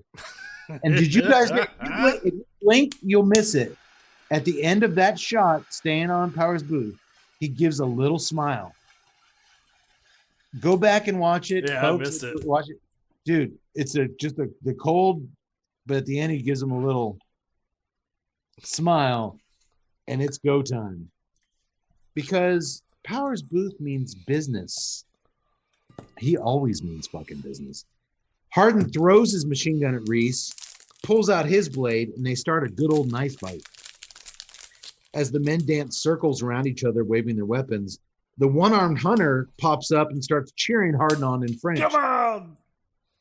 That is until Reese stabs Hardin in the side. And when Hardin gets a hold of a knife and has a chance to stab back with a kill shot, the Cajun suddenly speaks perfect English. Kill him! Kill him! And that's what Hardin does, ramming the blade into Reese's gut, taking him out. Yeah, that's going to be some paperwork back at HQ. That's court-martial shit. You just killed a fellow soldier. The cold rain starts pouring down hard as the men dig Reese a sloppy grave. Hardin, Powers Booth, sees an opening as the men start to once again question Casper's leadership. So he stands up and barks at them all to shut their fucking mouths and dig the goddamn graves. And he's Powers Booth, so they all do what he tells them to. Even though he's the one who killed this asshole, he should probably be helping to dig the graves. Yeah. Nope. You want to kill the man? I don't want to hear another goddamn word out of your mouth. Okay, all right, we'll do it. Hardin then turns to loudmouth Stuckey, who for once is silent. He's just sitting there. Reese was his best friend, his only friend. For once, he's just kind of sitting there quietly, and Hardin yells at him, and I don't want to hear any shit out of you either. All of a sudden, this guy's talking up a storm. It's about time. It looks like we finally might have a new commanding officer, boys, but it's not who you think. Hardin's smart enough to know that as the new guy in the squad, he's going to have a tough go of it. So he lets Mr. Popular Spencer, who everybody likes, fill that role. And Sims, the only guy really remaining other than Stuckey and Casper, is all on board with that. Casper's gotten them nowhere. He's told them for 2 days they're going to get the highway in 2 hours. It never comes. But Stuckey's, his loyalty, he's like, if you can promise me that Hardin's going to be court-martialed for killing my buddy Reese, I'm with you, ride or die. He's like, I promise. But it doesn't matter. They get stuck at the end of the line. They're just falling along like a bunch of sheepdogs. They're at the end of the formation. Casper and Stuckey, their spirits are completely defeated. Watching these dudes once again slugging through the mud around in circles, I couldn't help but imagine what a miserable fucking film shoot, a 9-week winter film shoot in Louisiana this must have been. Ooh, that's got to be nasty. Can you imagine getting up every fucking day, putting on your wet combat boots and just doing the same shit? To Walter, I read an interview with Walter Hill who said nobody complained.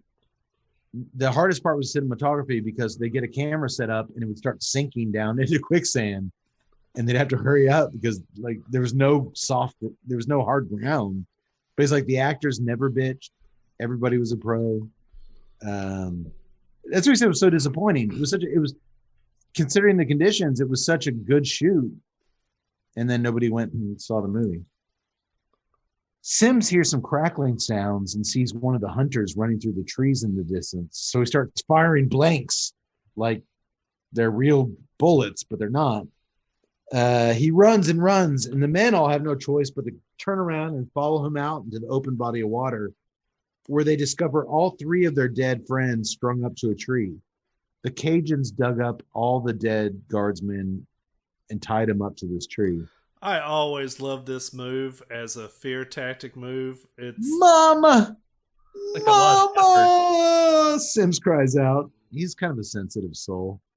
But before the men can wrap their heads around this disturbing visual, enormous cedar tree after enormous cedar tree begin crashing down on them, blocking their path no matter where they run. They turn this way, a huge tree falls. They turn this way, a huge tree falls.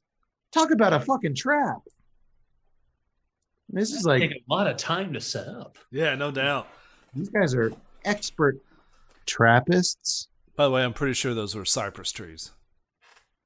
I'm pretty sure Fred Jones from Scooby-Doo would be very proud of these dudes. He loves a good trap. It wasn't quite Rube Goldberg enough. There needed to be some wheels, maybe an alligator. I thought it was a very impressive scene, yes. The Bravo unit is pinned down. They're running low on real ammo. They only got 4 bullets left, real bullets. And the Cajuns have their number. So Casper finally shows why he has those stripes on his jacket as he takes a homemade grenade he made out of, I guess he emptied out some shells and the gunpowder and made a little makeshift grenade. And he marches straight ahead in the face of danger, tossing it at the hunters. But predictably, because it's Casper, it kills no one. He doesn't even get it close to those. The men do manage to take out one of the Cajuns with their bullets before running out of them. But that leaves at least 2 still out there. And then they hear it. A helicopter circling above. The soldiers start to scream and wave their guns in the air, but the swamp trees are so tall and so thick, there's no way to tell if the whirlybird spotted them or not. Stucky runs off, chasing the chopper as it flies away. But before he can get to an open spot to wait for help, he's sucked down into a pit of quicksand that swallows him alive. That was a cool scene. 80s staple, quicksand. It swallowed him alive until he was dead. I like that one meme that was passing around. I really thought quicksand would be a lot bigger problem in the world, according to 80s movies. Dude, that sounded like something Powers Booth would say. It swallowed him alive until he was dead. But I'll be honest, this was actually fitting because I was like, that character, I was like, to me, he literally was the instigator for this the entire. Yes, problem. it was all his fault. And he was one of those guys, and you know the type. You're just like, if I run across you, at some point, I'm just going to be really tempted to punch you in the face because you're so fucking stupid. Yeah. You just think the world is a big You're joke. ghosting us, motherfucker. I don't care who you Yes. are back in the world. He was nobody back in the great, world. though. He played it great. He was working at a huddle house. And in this Yeah, instance, he played it awesome because you get the hackles on the back of your neck resin just from him. but I thought this was actually very fitting for his character. No one is ever going to know what happened to him. Yeah. Just disappeared. No grave, no marker, nothing. He's gone. It's fitting. You're right. Maybe not. It's kind of sad, but yeah, it's fitting. Oh, I wasn't sad at all. I was very happy. That Blackwater sucked him down. We've come back from a quick break, and Tud has released his ponytail. I've seen it for the first time. What? Something up? Something? Doc, you know the lead singer of Soul Asylum, Dave Perner, the white guy who wears the dreads? No, it's not that good, man. No. It's like if he gave up veganism and discovered Domino's and said, "Fuck it, I'm not doing the dreads anymore." That's what we're looking at. No, Tut looks like a new wave singer from the 80s. I am so afraid of living in oblivion.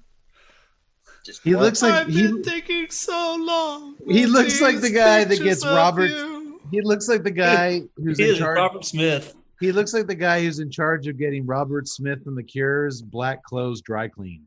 Podcasters don't cry. Do, do, do, do, do, do, do, do. Okay, it's gone. It's gone. It's gone now. It's gone. Boy, that I wasn't expecting to drop into that. I'm like coach now. I guess I got a little emotional. I want to apologize to the boys. I love that apology, man. I'm like, dude, All right, you are 5K freaking up. Here we out. go again. The guardsmen decide to split up to find Stucky. So Casper and Sims head one way and Spencer and Harden head the other way while dragging Coach still by that leash behind them. Cade style.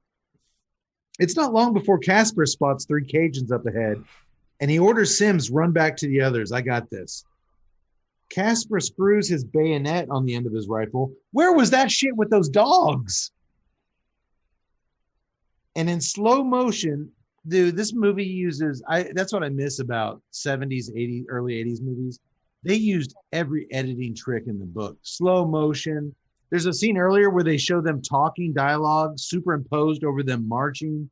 You don't see that kind of stuff nowadays. I could have done without it.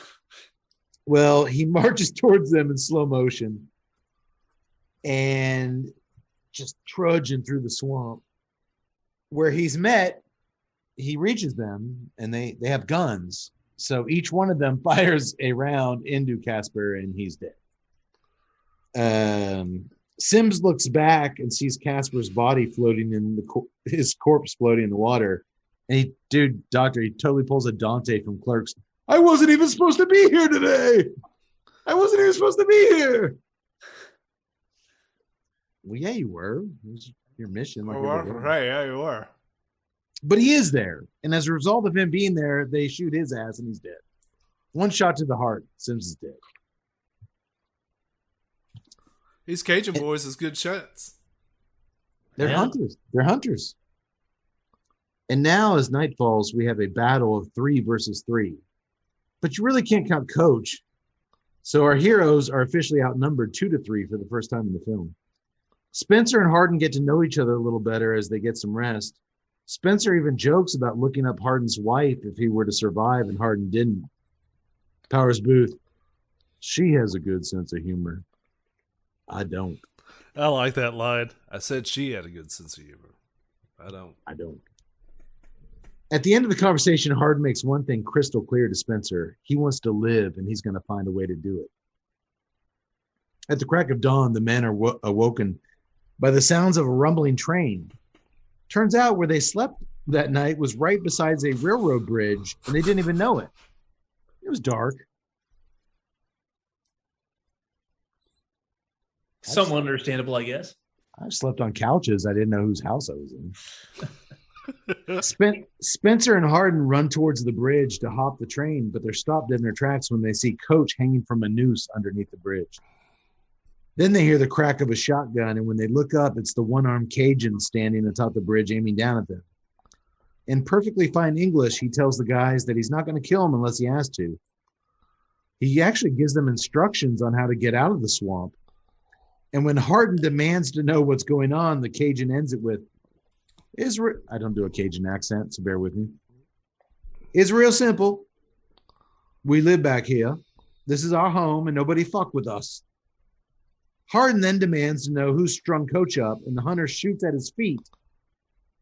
Harden needs to shut the fuck up at this point. He said he's not going to kill you. He told you how to get out of here. Quit giving this guy shit. Yeah, and you said all you want to do is live, and that's not how you get to living. Well, get this. The one-armed man then tells them, stop asking questions and haul ass because my buddies aren't as nice as me. Are we supposed to say thanks? Harden says. Dude, shut the fuck up and get moving. Get to stepping. Get to stepping. You're not supposed to say anything, soldier, is what the one-armed man says. I actually like that line, too. Dude, Harden just can't shut up. The reason he spared them was because, remember, when Reese was drowning them, Hardin's the one who saved him, yeah. Not long after they start following their new friend's directions, Hardin and Spencer spot an old farm truck driving down a dirt road. And even though the driver and his wife speak mainly French, they do understand English well enough to offer the boys a ride to the next town. And man, this next town is jumping. It's not really a town. It's more like a large clearing with many shanty. It's a shanty town, but with much nicer shacks than what we saw out in the swamps. Not sure you get in that truck. I think maybe you just walk on down that road in the other direction. I think I could agree with you. I think I wouldn't. I'd be like, if they spoke English, they're like, "What's up?" I'd be like, "All right." But the fact that they were Frenchies, yeah, it's kind of. I'd be like, you know what? I'm just gonna walk in the opposite direction of where this truck came from. Well, dude, get this. This town is just off the chain. They're it's a crawfish boil, baby. They're spit roasting pigs, boiling crawfish, playing live music. There's a bunch of kids running around throwing football. See that big ass crawfish kettle that they had? Yeah. There's like 100 people here of all ages just partying their asses off. If this place had a telephone, they'd be all set, but it doesn't. So the wife they rode in with shows the guardsmen where they can clean up and get themselves an ice cold beer. Our heroes are kind of dicks here. They demand to be taken to the next town when they're dropped off here. No, we want to go to the next town. Well, we'll go to the next town later after that. No, we want to go now. Dude. Again, that's where you just say thank you and you just start walking. Yeah. A friendly broad hands them some ice cold Dixie beers, and Powers Boot doesn't even say thanks. He just growls at her. They're fed these gigantic plates of hot food, which look delicious, which I would have liked to see them devour. They haven't ate in days, but they just kind of nibble on it. And like, dude, these guys would be so fucking hungry. True, but I dig Powers through this entire sequence because he did not let down his guard at all. He is scoping everything out. I get it, but they are guests. It wouldn't hurt to show a little bit of gratitude. Here's a plate of food. I just never, first of all, like I said, I never would have gotten the truck. When I got to the road and they didn't speak English, I would have been like, thank you. And just walked in the opposite direction, figuring that road's going to lead me out. But even then, if you're like, no, we're getting in this truck and you drove to that shanty town, even though there's kids and everything that let your guard down, I'm sitting there thinking, this isn't going to be good. Powers Booth never lets his guard down. He's scoping everything. I've seen the Wicker Man. I know what you do to guys like me. Yeah. I'm going to put and then that's kind of the point is, you would find someone who has enough dialect to be like, hey, where are we and where is the nearest That's the thing. There's so many dudes there that are dressed really nice with super like suits and right cowboy. They got to speak English. They're not. Someone's got to know somebody. I will say the thing about a movie like this is it puts you, and I've said this before in so many, whether it's a horror movie, a suspense movie, whatever, the best thing about it is if it draws you in as a viewer, and you start asking yourself the questions, what would I do? And so that's to me, that automatically makes a movie worth its while. If it draws you in like that and puts you in that situation where you're asking yourself, what would I do? And it's the first thing I thought of watching this, yes, in 2021, from my own perspective, after everything that's happened. I emerge from those woods and that truck comes out and they don't speak English. I'm waving at them, thank you, and I'm following the road in the opposite direction. But if I'm with one of you guys, and you're like, no, let's get on this truck. I'm not going to leave you. I'm going to get on the truck with you. But even when we get to that town, and even like Kate said, there's kids, there's well-dressed guys, it's a family affair. I'm trying to pull you aside and going, dude, let's just real slowly, let's wave, say hello. Let's make our way over here. Kate, those two hunters are probably from this village. We need to get out of here. I would have just been like, hey, I'm stabbed in my side and bleeding out. Can you get me to a hospital? And if they still hand me a plate of beans and rice and a Dixie beer, that might be a red flag. They're not taking me anywhere. But I want to say this. they really play up how friendly and hospitable all these people are. We've traveled to Louisiana twice now working the Drew Estate Barn Smokers and seen firsthand how nice the local folks are over there. We went to breweries, restaurant, like it was just, they are some of the nicest folks. And many moons ago, I tailgated at LSU on a Saturday game day, and I barely stepped out of my buddy's RV in the morning, that Saturday morning at the crack of dawn, before some LSU fans in an RV next to us were handing me a plate of fucking food and a cocktail.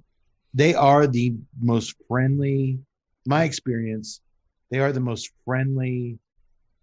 You know, we always say just party. Like, these people fucking love to party, and they love to welcome you into their party. And I thought they captured that really well in this little shanty town. I agree. Yeah. Well, Hardin's ignoring the party, as you guys said, and looking out the window when he sees two men cruising on a canoe. He thinks it's two of the Cajuns. Keep in mind, they haven't seen these guys' faces yet. They were always behind the trees. Yeah. But he thinks it might be two of the guys that were trying to hunt him down. He tells Spencer, but Spencer's too busy drinking Dixie beers and dancing with a local chick who's, grabbed him and took him out on the dance floor. But when Hardin sees the farm truck driver that drove them in and another man stringing up two nooses, I was like, "Oh my goodness, this is getting weird." And they're like measuring them like perfect for a human head. He goes with his gut and he walks over to the buffet and he grabs a big ass knife from the barbecue table and makes a run for it.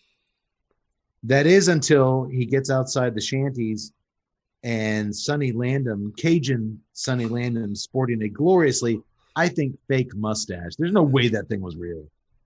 No way. Steps out from behind a tree with a rifle in his hand. Hardin spins around and quickly makes his way back into the town.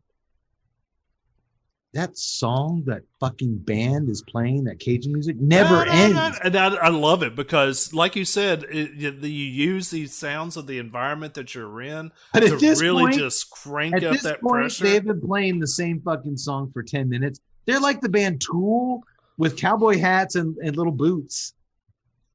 Like, these songs never fucking end. It's a good old-fashioned jam session.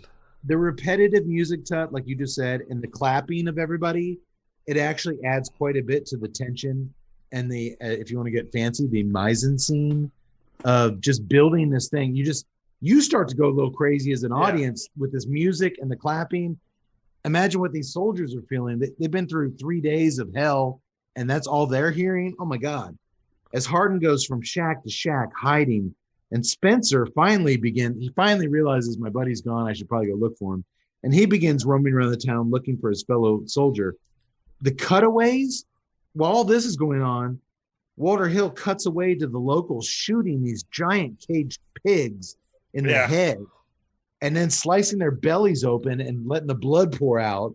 And man, there's one shot with, I don't know what animal it was. They slice its belly and the guts just pour out. You got that Cajun music, the clapping, the guts and the blood. The soldiers don't know where the fuck they are. That's fucking great. And filming. the timing of the cuts have sped up now. I mean, it's great editing. It's great good editing. pacing through this section. Suddenly, Cajun Sonny Landham kicks down the back door of a shack where Hardin's hiding, and he shoots him in the shoulder. He calmly walks over the guardsman and reloads, and just as he's about to pull the trigger for the kill shot, Spencer runs in and starts blasting the hunter with his M16 full of blanks. But dude, they're on to him by now. Cajun Sonny Landham just stands there and I know you don't have real bullets. He's just shooting him. But that brief moment buys Hardin a chance, he's down the ground, to ram that barbecue knife up into Cajun Sonny Landham's balls, which, by the way, if we ever do start a band, can we call it Cajun Sonny Landham? How about Sonny Landham's balls? Or Sonny Landham's balls. Dude, you thought he screamed loud when the Predator killed him. He gets that knife in the balls. Ouch. At least it wasn't like Buzzsaw where it's like,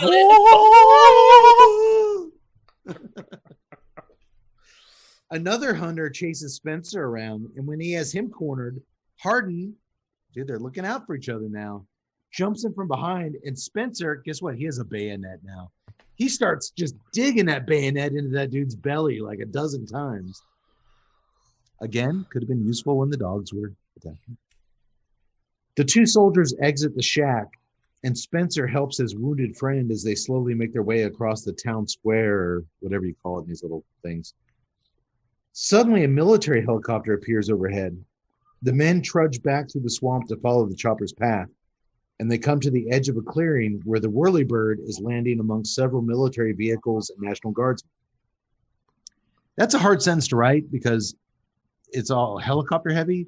So I have to call it a helicopter, then I called it a chopper, and then in the third sentence, I called it a whirlybird. If there was a fourth sentence, I would have run out of things to call it. There's some of the things I do. Transport. Some of the things you don't think about unless you have to type them out. The footage is now slow motion, and the sound of the aircraft, that's my fourth thing I had to call it, aircraft. And everything else slows down and almost becomes warped. You can hear the individual rotation of the helicopter blades. I don't understand the spinning slow down around. thing, but The camera I think I do. The camera freezes on the white star painted on the side of a military Jeep. The end. They're at the edge of that clearing. They see the military. They've come to rescue them. We freeze on that star. I looked it up. I guess I'm the only dumb asshole who asked this question. Is there any question in your minds whether they are rescued or whether they get shot in the back from those coon asses? I think they're rescued. I think that's the consensus, and that's why I'm the only one. I thought the way they did in slow motion and everything, and they were being chased, I thought it was supposed to end on a question mark. Like, do they get shot in the back as they get to the chopper?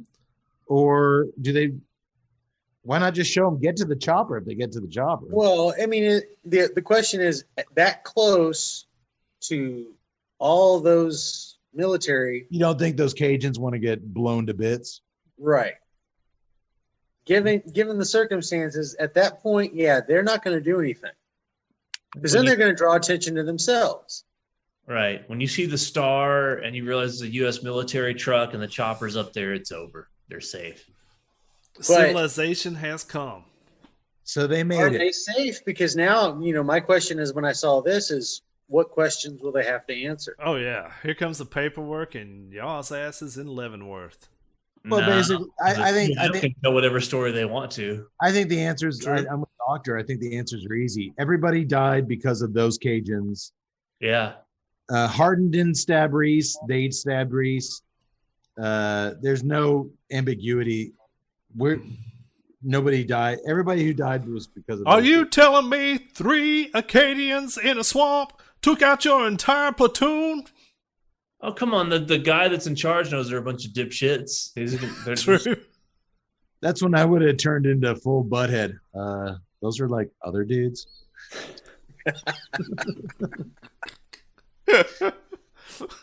All right. Well, the movie's over. Just think, all of this could have been avoided if they'd have just waited at that camp for the hunters to show up and then say, "Hey, could you ferry us across the river here? Can we borrow your canoes?" Just then we wouldn't have that little awesome bit of shot. little bit of courtesy. And we don't have a movie. We wouldn't have had those awesome shots of Coach. Hope they read my note. Read my note. All right, look. Ultimately, here's my final thought, which might be controversial with you guys, but I'll take a shot. Ultimately, the thing that didn't work for me when so much of everything else did work for me in this movie, and as I alluded to it in depth before, were the two main protagonists. As cool, calm, charming, and collected as Keith Carradine Spencer is, early on, his blatant racist dialogue, I couldn't get past it. And as fantastic of an actor as Powers Booth is, he just isn't a natural or even an unnatural fit to me as a hero character. He's played so many memorable villains for a reason. But Walter Hill tried to saddle these two up repeatedly through the movie to where there's forming some sort of friendship. It just, that part didn't work for me. Totally. But here's how Matt Cade, would have fixed it. Just something to chew on. Switch out Fred Ward, who's playing Reese, and Powers Booth, who's playing Harden. Because we've seen Fred Ward play tough guys who are likable in Tremors, in Remo Williams.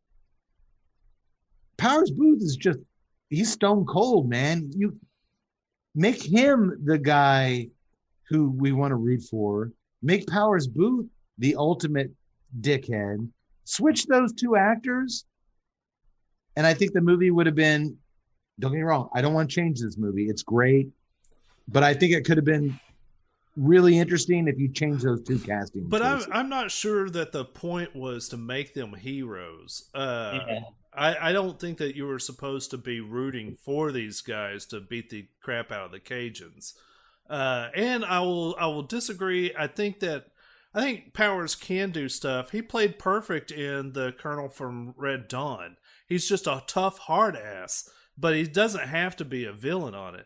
I guess if I'm gonna watch for 2 hours guys trudge through the swamps over and over and over again, I want to root for him. And he's such a stone cold hard ass.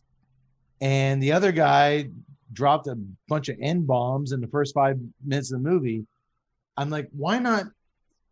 To me, I think Fred Ward would have brought, because he has that knack for bringing that kind of charm with a gruff kind of hard ass. Dude, Tremors, man, he can do it. And I think if you swap those roles, I would have definitely rooted for Fred Ward. I just don't think that was the point, though.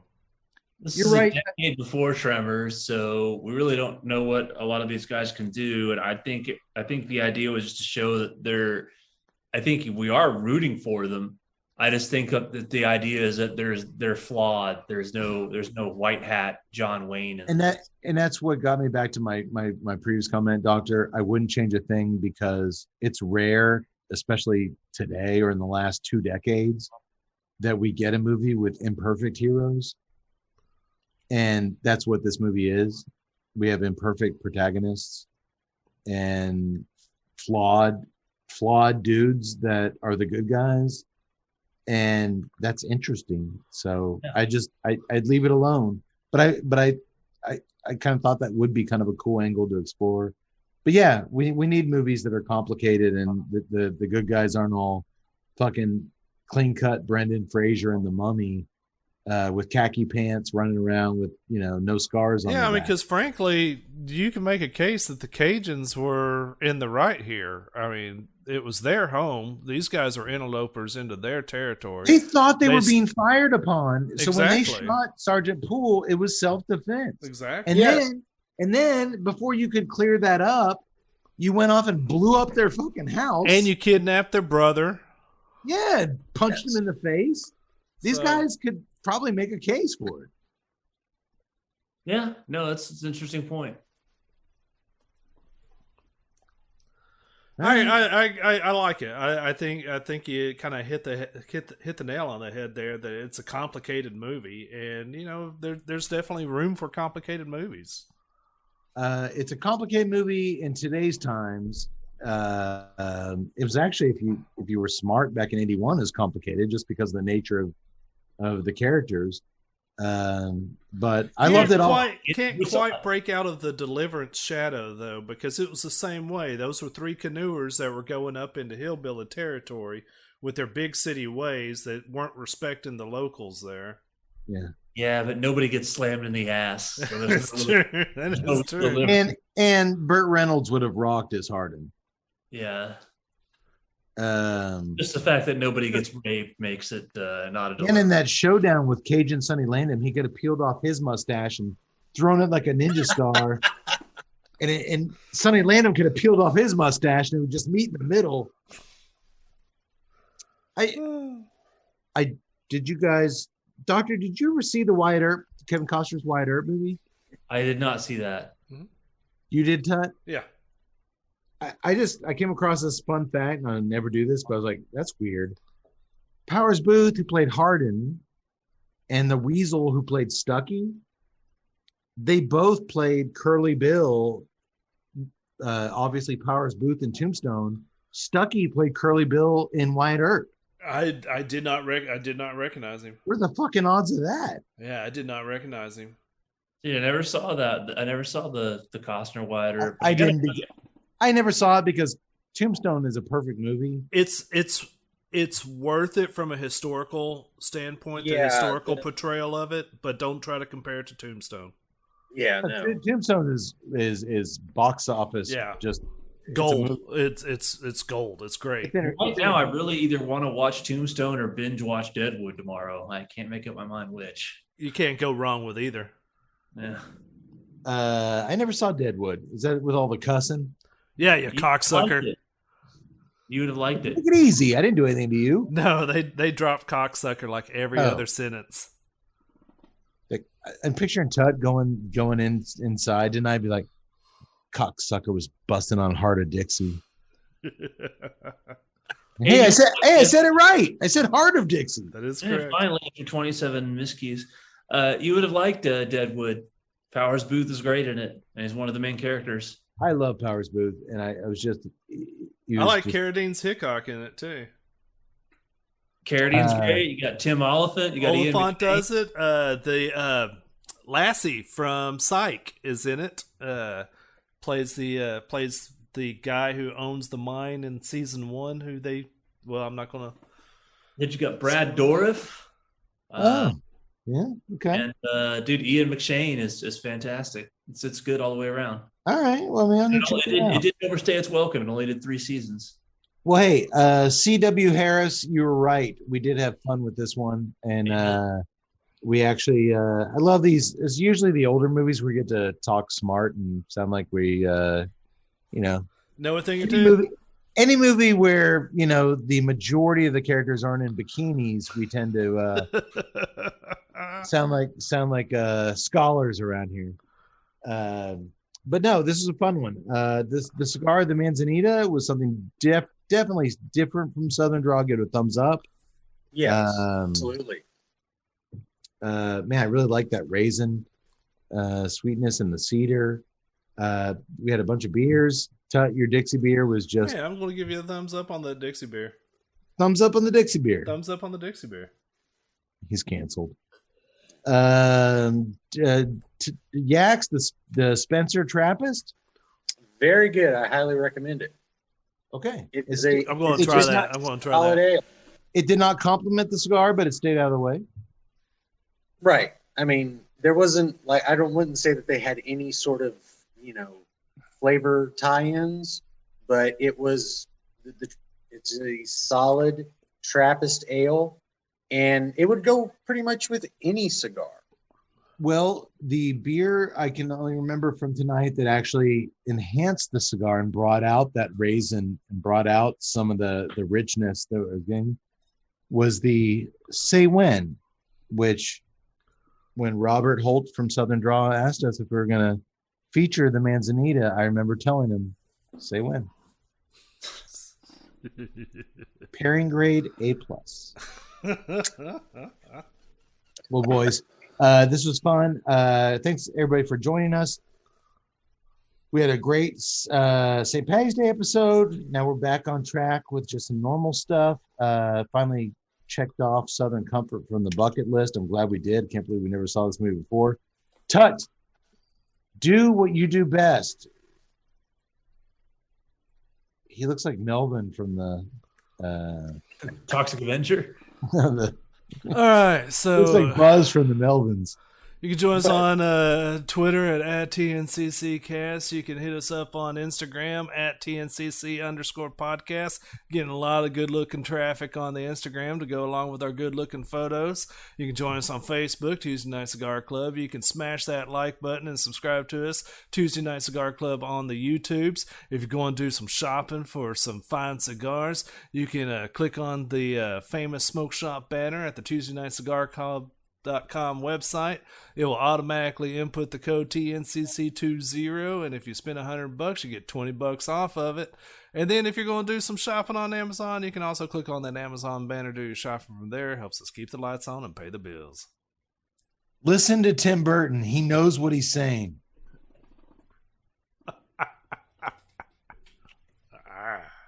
If you guys are listening to us on iTunes, you're really missing out. Kick it over to YouTube.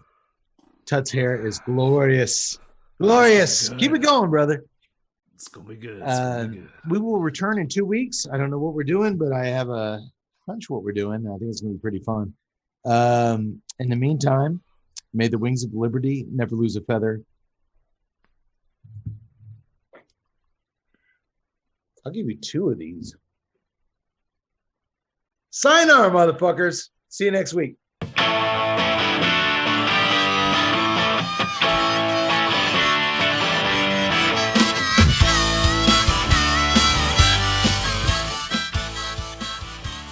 To learn more about the time I woke up lost and naked in the middle of the Louisiana swamps with an impressive amount of beaded necklaces around my neck and an extremely soggy half-eaten po' boy sandwich in my hand, well, just find yourself a used copy of Girls Gone Wild 17, Mardi Gras Madness.